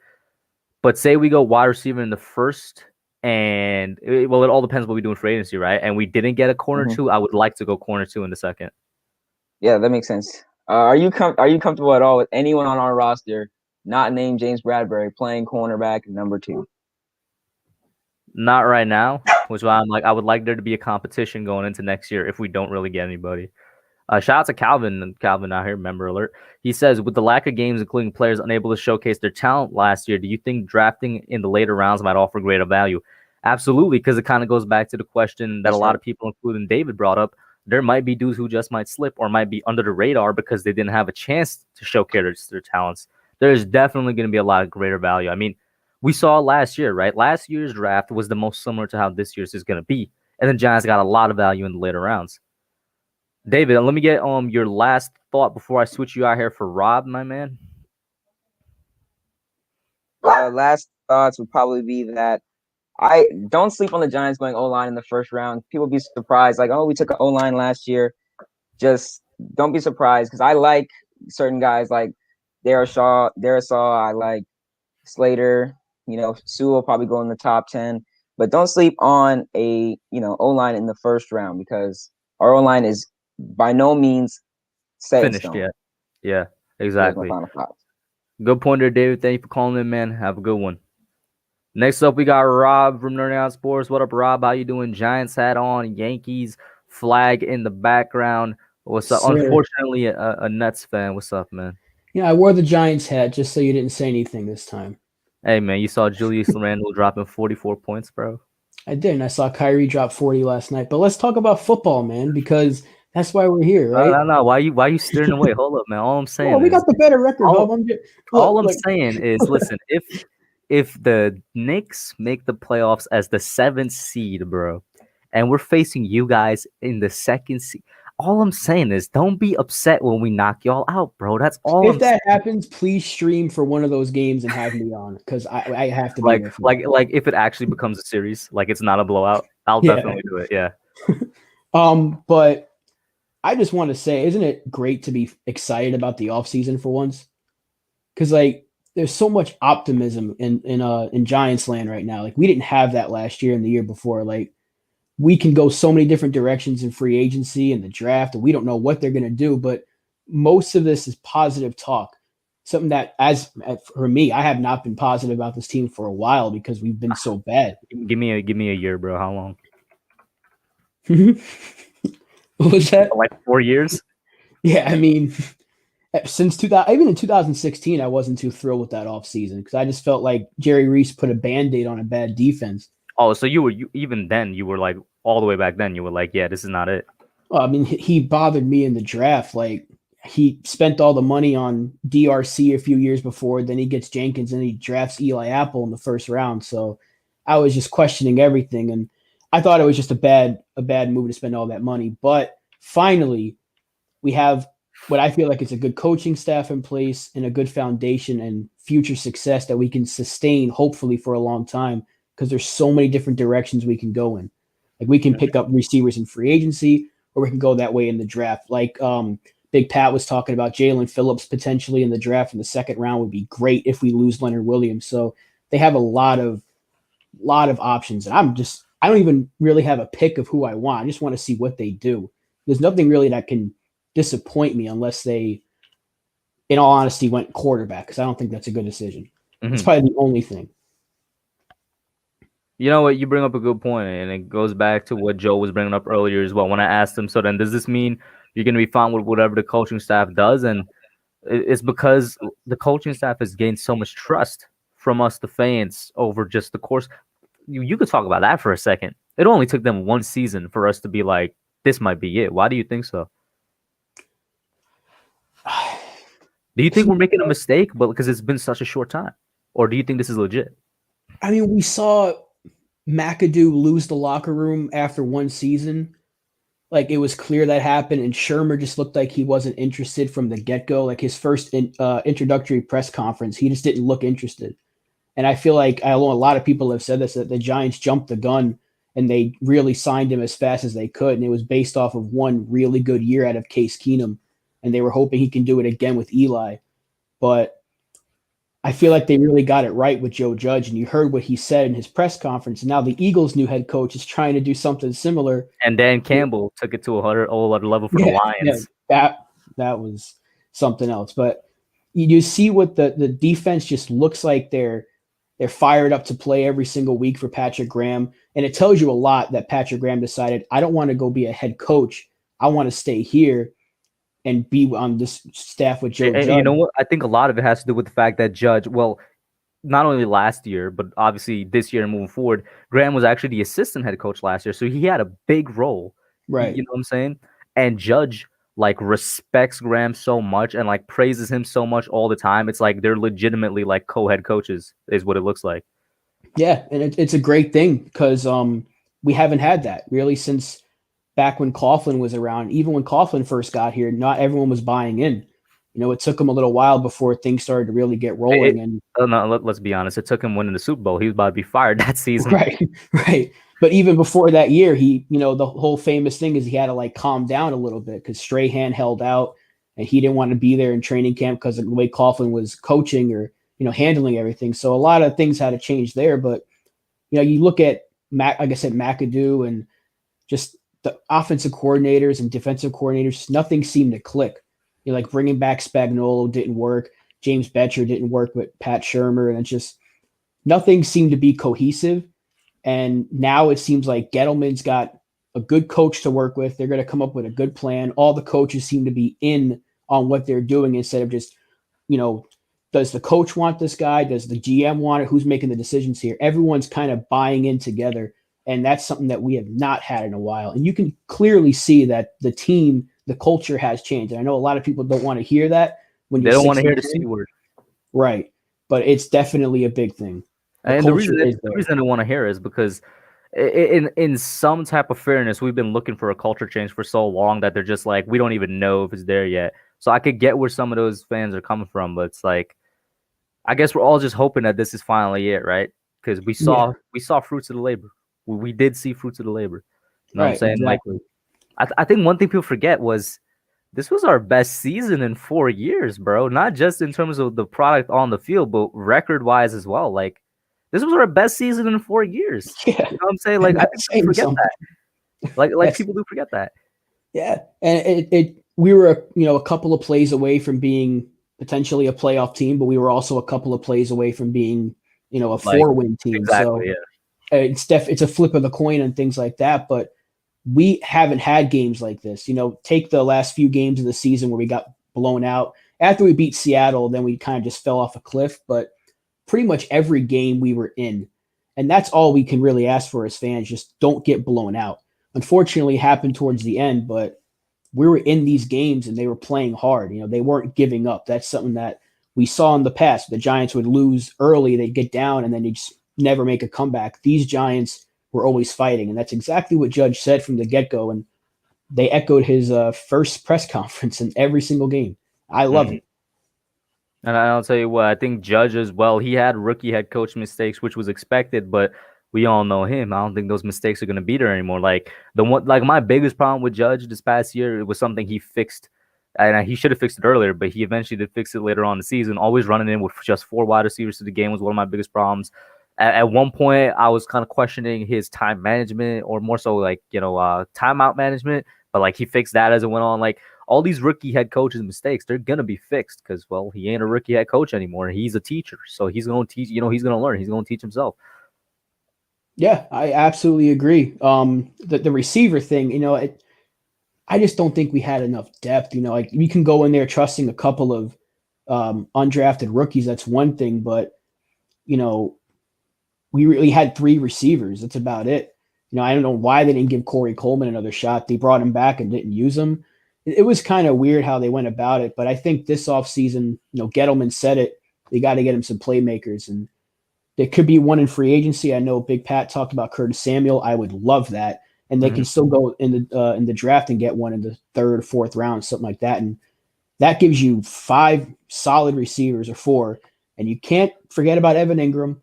I know a lot of people want to, but he's still there. You still have Caden Smith. The weapons are going to be there, and of course Saquon. Can't forget about him. If he could stay healthy, like that's such a big help. People, and I mean, I can't blame them for forgetting. I feel like I'm backtracking my words a little bit, but like I could see where they're coming from. But if he's healthy, the dude is like legitimately one of the best players in the NFL. Like, you know what I'm saying? But we saw it in his first year. Exactly. The offense, we have not seen that from a running back on our team. Even when we had, Jacobs was not that running back, obviously. Tiki was probably the closest thing you can compare him to, but even Tiki wasn't as dynamic. Just in terms of versatility, right? Tiki, as of right now, is still like a better pure running back, obviously. Right, of course. But in terms of, versatility, yeah. Absolutely.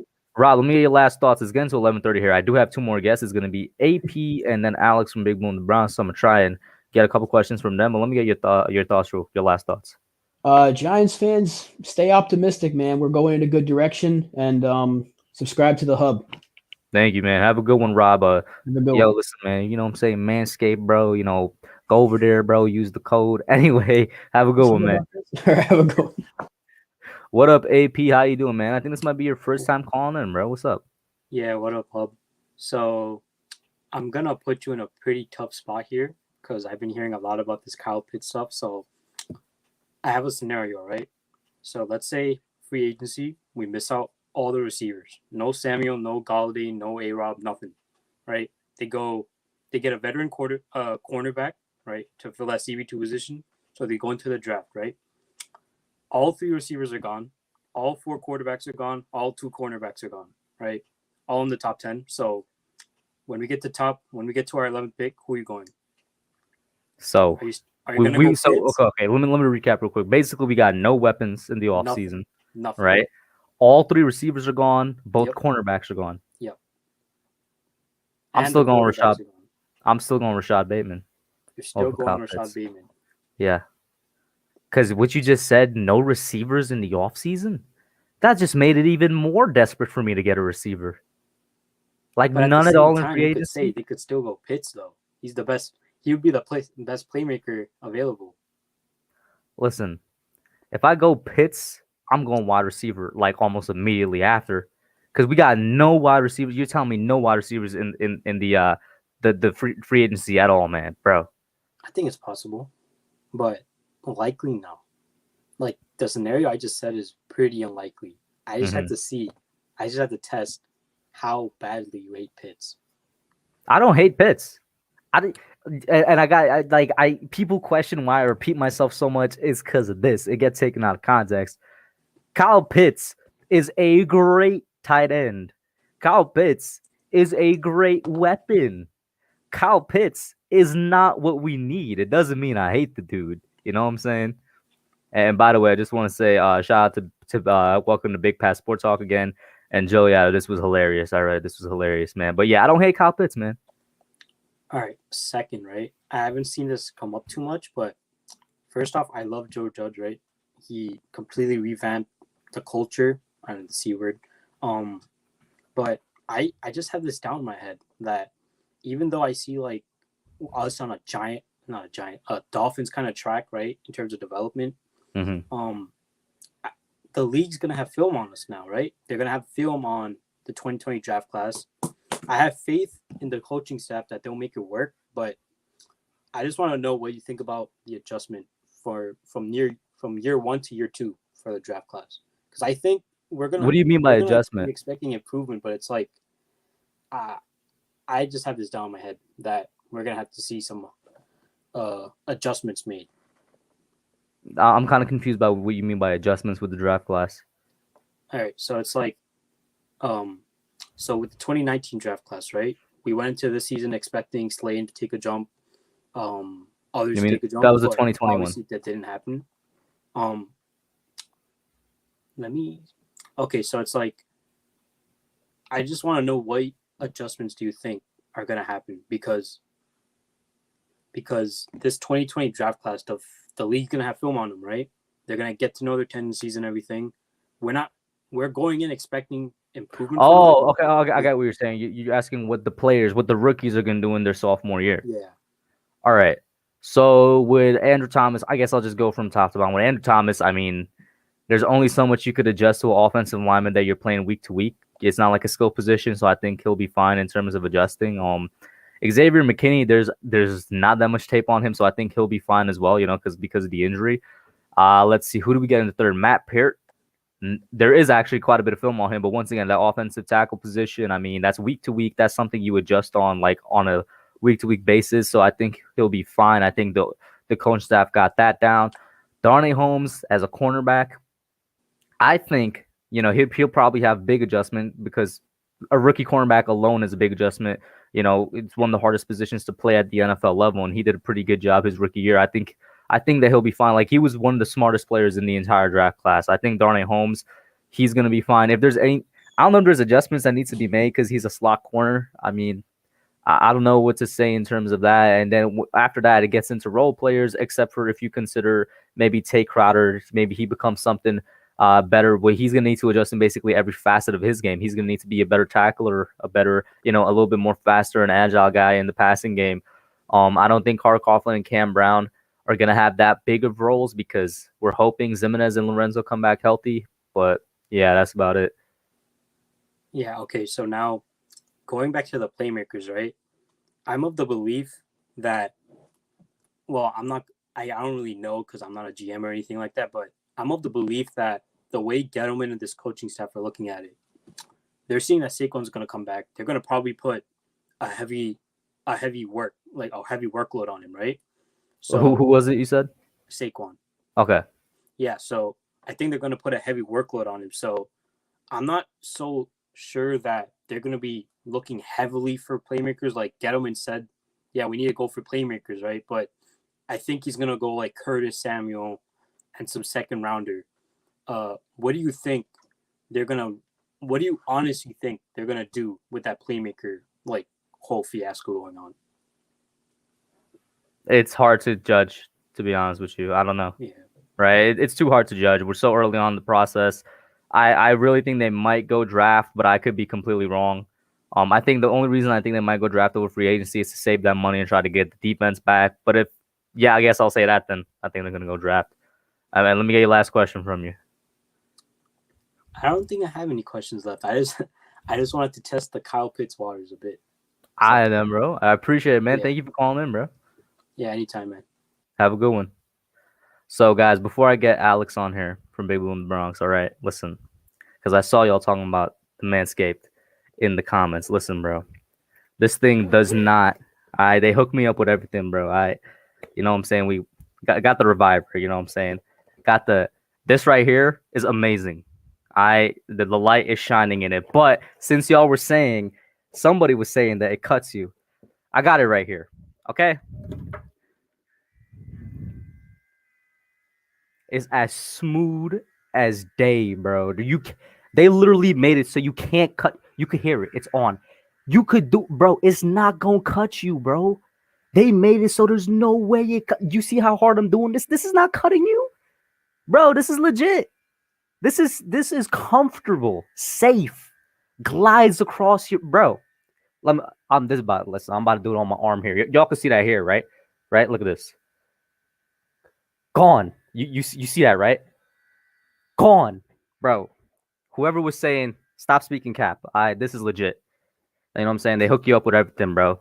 So let's get Alex in here real quick. From Big Balloon Balls. What's up, Alex? How you doing? I thought that was a cute little segment there. I mean, I saw Sugar Tots was saying, bro, don't cut yourself. I'm like, bro, chill out. First question, first kind of wondering. The other day we were talking, not us, but like Giants Twitter was talking about how people are saying, you know, Curtis Samuel's a slot guy. Why are people not calling out like the specific names? Because it's always, Giants Twitter. We always categorize it by that. Why can't we call we have to find the sorcery of these idiotic tweets? That's my question. Are you asking me? Did I say that on the channel at one point? No, I'm just my wondering is like, people don't want to get into, unnecessary, because Giants Twitter is a weird place. Giants YouTube is already kind of confrontational in some aspects. Giants Twitter is even more confrontational. So people don't want to get into those confrontations, basically. And shout out to Nikki in the chat. I mean, listen, I'll say this. One person that said it, and I got no problem with him. You know what I'm saying? Empire Sports Media, Alex Wilson, and I did retweet it, and he responded to me. I was like, and this wasn't even directed at him. The retweet was basically, I don't get where the idea Curtis Samuel's a slot receiver coming from. And he replied with the stats, which is true because it's stats. You know what I'm saying? It's facts. He played more snaps inside than outside. And what I replied with was the way you worded it basically said that he can't be an outside. The way that the tweet was worded was that he's only a slot. And then I will say this as well, though. I mean, when you got Robbie Anderson and DJ Moore on the outside, I don't think you really need to put Curtis. Like the wide receiving core of the Panthers was actually legit. You know what I'm saying? So yeah. Yeah, when you don't have a legit playmaker like the Giants, you have to. I guess in that situation, you could put Samuel on the outside. And I don't agree with PFF often. I hate them. I don't like them. I don't like any of their takes. But before the season, they ranked the Giants wide receiving core, I believe, 21st. A lot of Giant fans, they were going crazy and stuff. I said, listen, look at the last couple of years of wide receivers. You could say, Odell Beckham and whatnot, but also, how many times our receivers got injured, Brandon Marshall, all those guys. And, even coming off of last year, which the receivers were semi-good, I didn't have that much confidence. I mean, I didn't think that Slayton was going to be that number one receiver. Shepard's, obviously slot and also red zone target. But, Golden Tate, I know he was going to take a step back. But, I kind of knew from the beginning that this wide receiver core was not going to be what Giants fans, I guess, wanted. But we really should have taken a wide receiver in this draft class. Claypool was my favorite. Can you repeat that? I'm sorry. I was distracted by the chat, I admit, because of what Joseph was telling me. If you like this right here, if you just look at what he said, and that kind of got me laughing a little bit. But yeah, repeat the question real quick. My bad. So what I was saying was that at the beginning of the year, the Giants wide receiver core by PFF, and I said, PFF, I don't like them a lot. Yeah. It's the ending part I didn't hear. That, like, I kind of knew to some standpoint that the Giants wide receiver core was not going to do well, particularly because they didn't draft a wide receiver. They didn't, get anything, I would say, in the draft, free agency, whatever. And it was just the same three guys. I mean, they didn't have, as Rob mentioned, they didn't have Corey Coleman. Not like he would have been, the playmaker, the offense. But what I'm saying was, there was really no upgrade, and just they rolled in. Yeah, okay, I get what you're saying. The Giants as an organization rolled into 2020 with literally the same offense they had in 2019. And I think what they were thinking at the time was there's potential here, and they're saying we could be better, and they just completely neglected it in a way other than the offensive line. They neglected to make the offense better outside of that, and I hope they've learned from it, because the same thing could happen this year where they're like, yo, the defense is good, we got a couple young players that have potential. I hope that they don't completely ignore the defense, because the same thing could happen. It's what happened last year with the wide receiving core, like you're saying. I hope that doesn't happen this year with the defense. But I don't know why they did it. It just feels like they forgot to evolve that core. Like it's legitimately the same core from 2019 and 2020. You could switch out a couple of role players' names, but at the end of the day, they did the same thing. And someone brought it up. I think it was Diggy or somebody else that the only playmaker Dave Gettleman has gotten, in the draft is Darius Slayton. And, despite the fact that he had a bad year, as we would call it, he's good value for a 5th round pick. Most 5th round picks in the NFL, they don't get they're like special teams guys, rotational guys like CJ Board or whatever. Yeah, thank you. But Thank Slayton you. is very good value. Thank you. And Alex, I guess you would agree with this because it's of the same token. For some reason, people are not complaining about guys like Tay Crowder, Cam Brown, and Carter Coughlin. I still want about Crowder. People are complaining about the fact that we got these linebackers in the later round when we probably should have used the picks on a wide receiver. I'm like, so are you unhappy with the great value that we got these guys for because of what the impact they had at the round they were picked? Like, I'm not sure where that's coming from. There's no doubt that we need to make an upgrade at linebacker, and to some extent, David Mayo probably going to get cut, hopefully, because that saves about, I think, like 2-point-something million in cap. Take Crowder, again, good value for 7th round. A lot of those guys, even Mr. Irrelevance, haven't worked out. And, he played well for a 7th round pick this season. He had his moments where he couldn't break off blocks. Once again, it comes back to what we're talking to, which is the value, right? Mm-hmm. Definitely. Also, a lot of people haven't looked at it in this fashion, or at least what I've seen on Giants Twitter, on Giants YouTube, is that why aren't people really considering the younger options at corner and free agency? Because I picked that apart today when on my which specific younger options are you talking about? I'm talking Desmond King, Michael Davis, Gary and Conley, and Ronald Darby. Do you have William Jackson in there?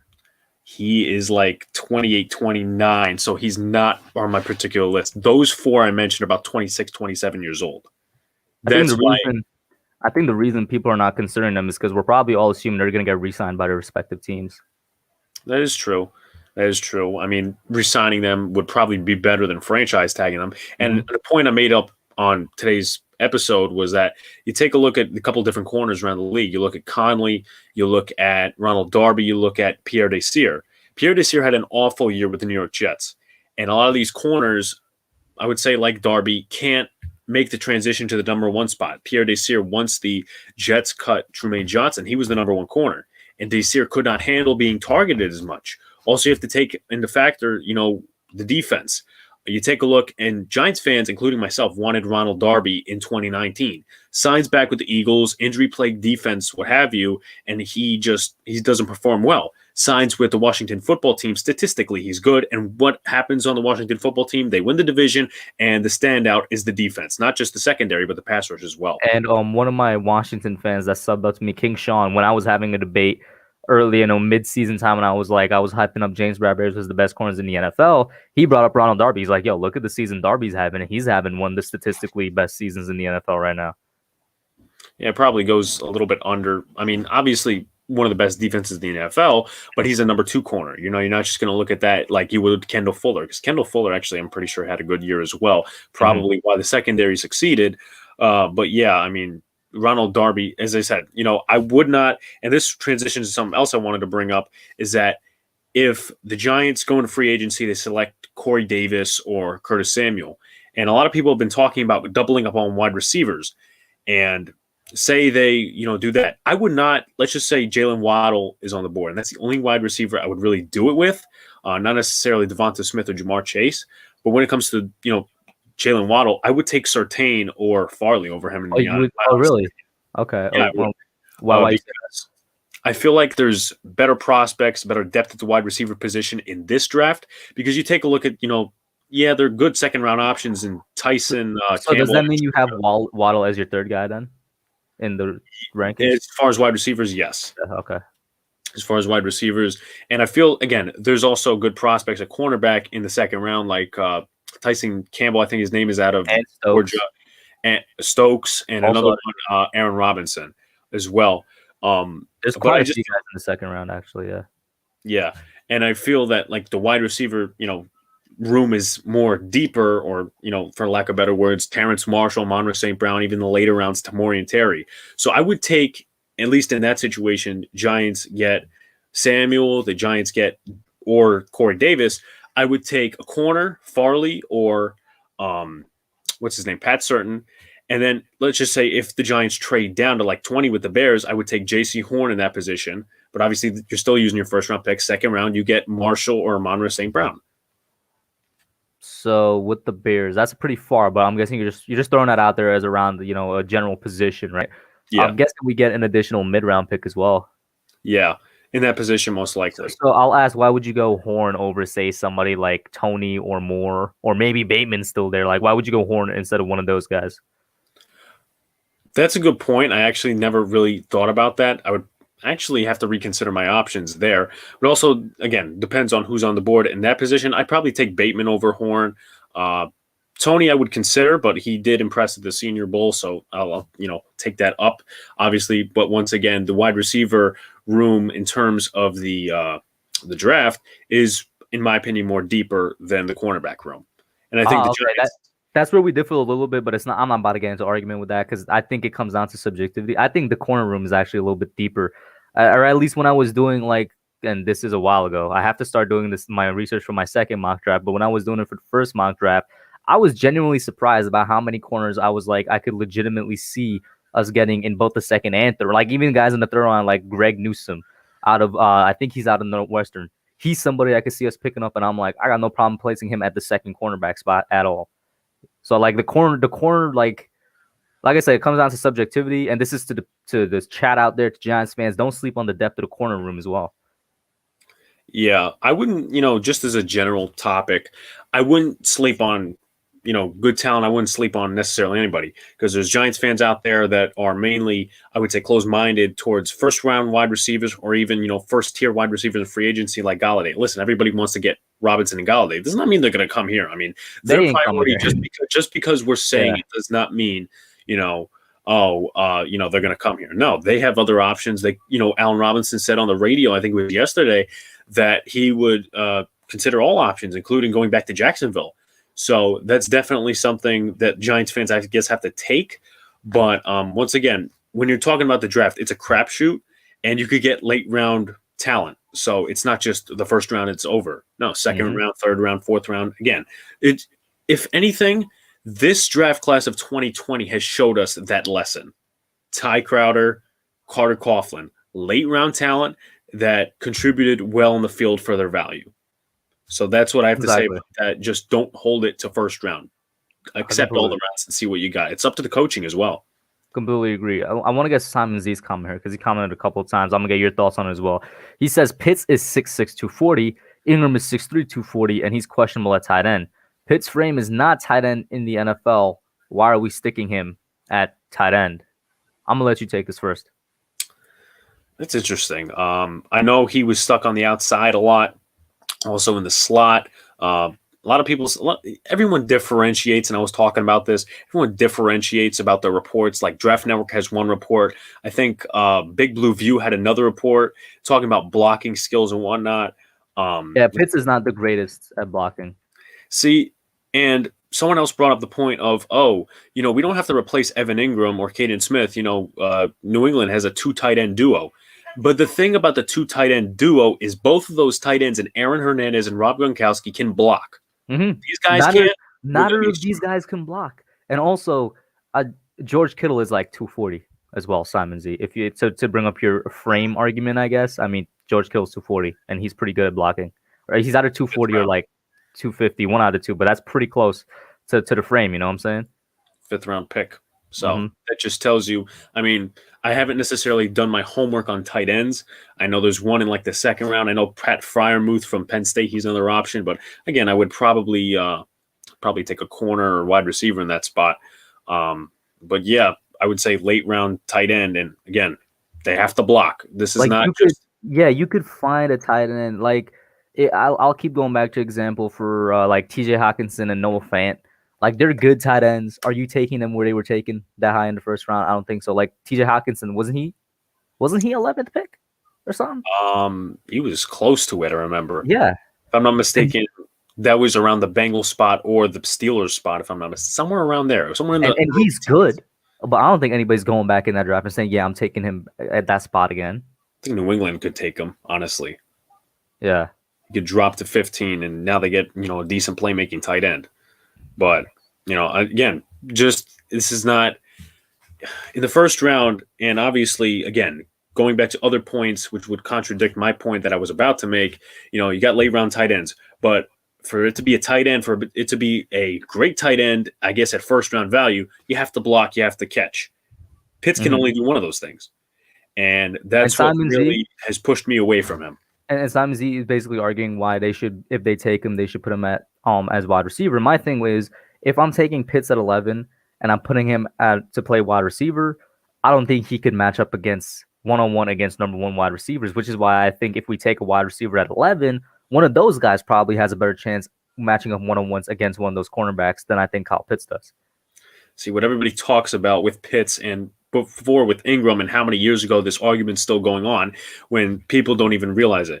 Obviously, when we talk about Evan Engram, we talk about the speed. We talk about the mismatches. Would he be able to beat a number one corner? Absolutely not. Would he be able to beat a number two, number three corner? Maybe not. That's why both of those guys are placed at tight end, because they can beat linebackers in coverage. Some of these linebackers, they're fat. I mean, let's be real. Alec Ogletree is a prime example of that.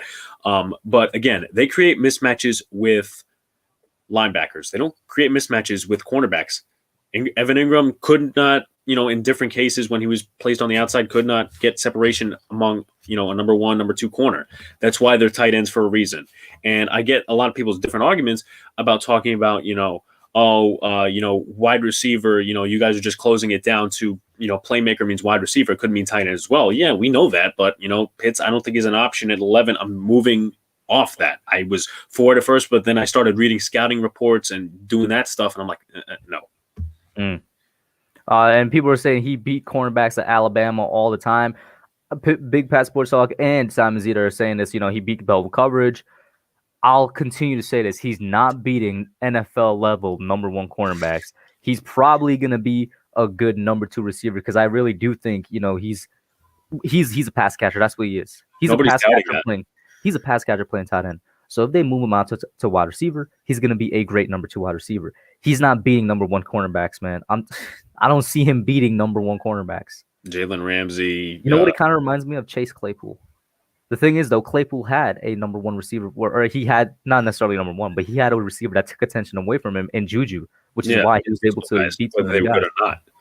I mean, Juju, might depart in free agency, but they have James Washington. They have, what's the other guy? Deontay Johnson. So, again, it's not all, just on Claypool. Yes, he's big. He had a good game against the Eagles.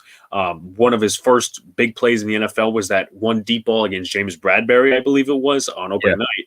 But, again, he's not the only guy. It's Deontay Johnson, and it's also, James Washington.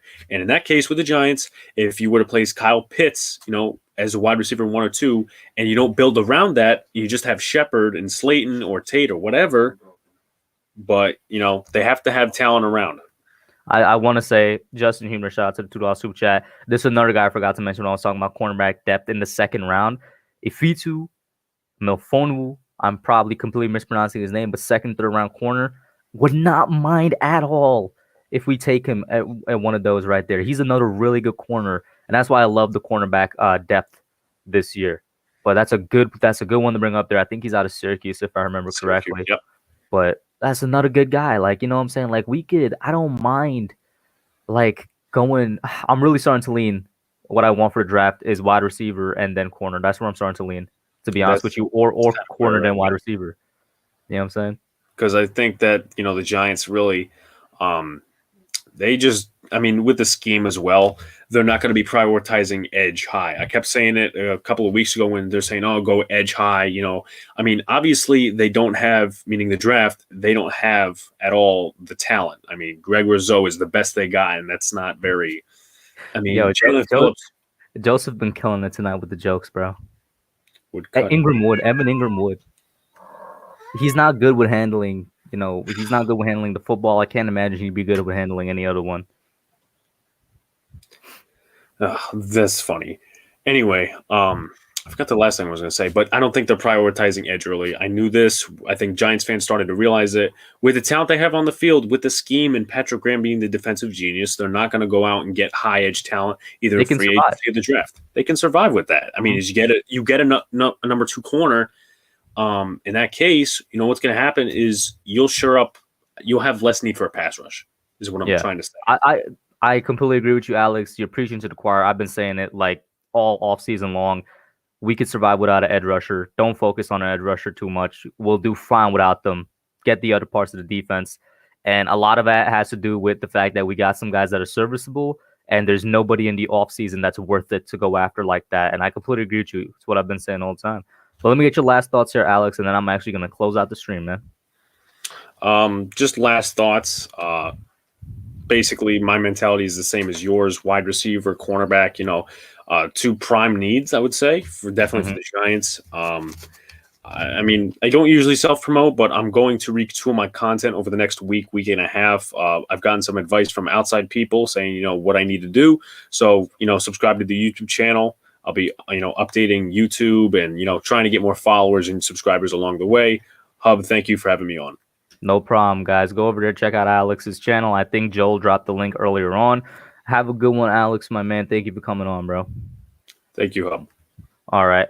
Thank you, everybody else, everybody in the chat for coming in. You guys have been great tonight. Had a stellar stream. Love the fact that we could go a good 2 hours. Shout out to everybody. It was a great one. You know what I'm saying? Obviously, I'll be over at Young Guns tomorrow. It's going to be on KB's channel, I think. Stay tuned for the next mock draft. Should be coming within the next 2 to 3 weeks. Rough timeline. Next 2 to 3 weeks. You guys already know that takes a lot of time to make. With all that being said, though, I'm going to play this, and we're out, man. We out.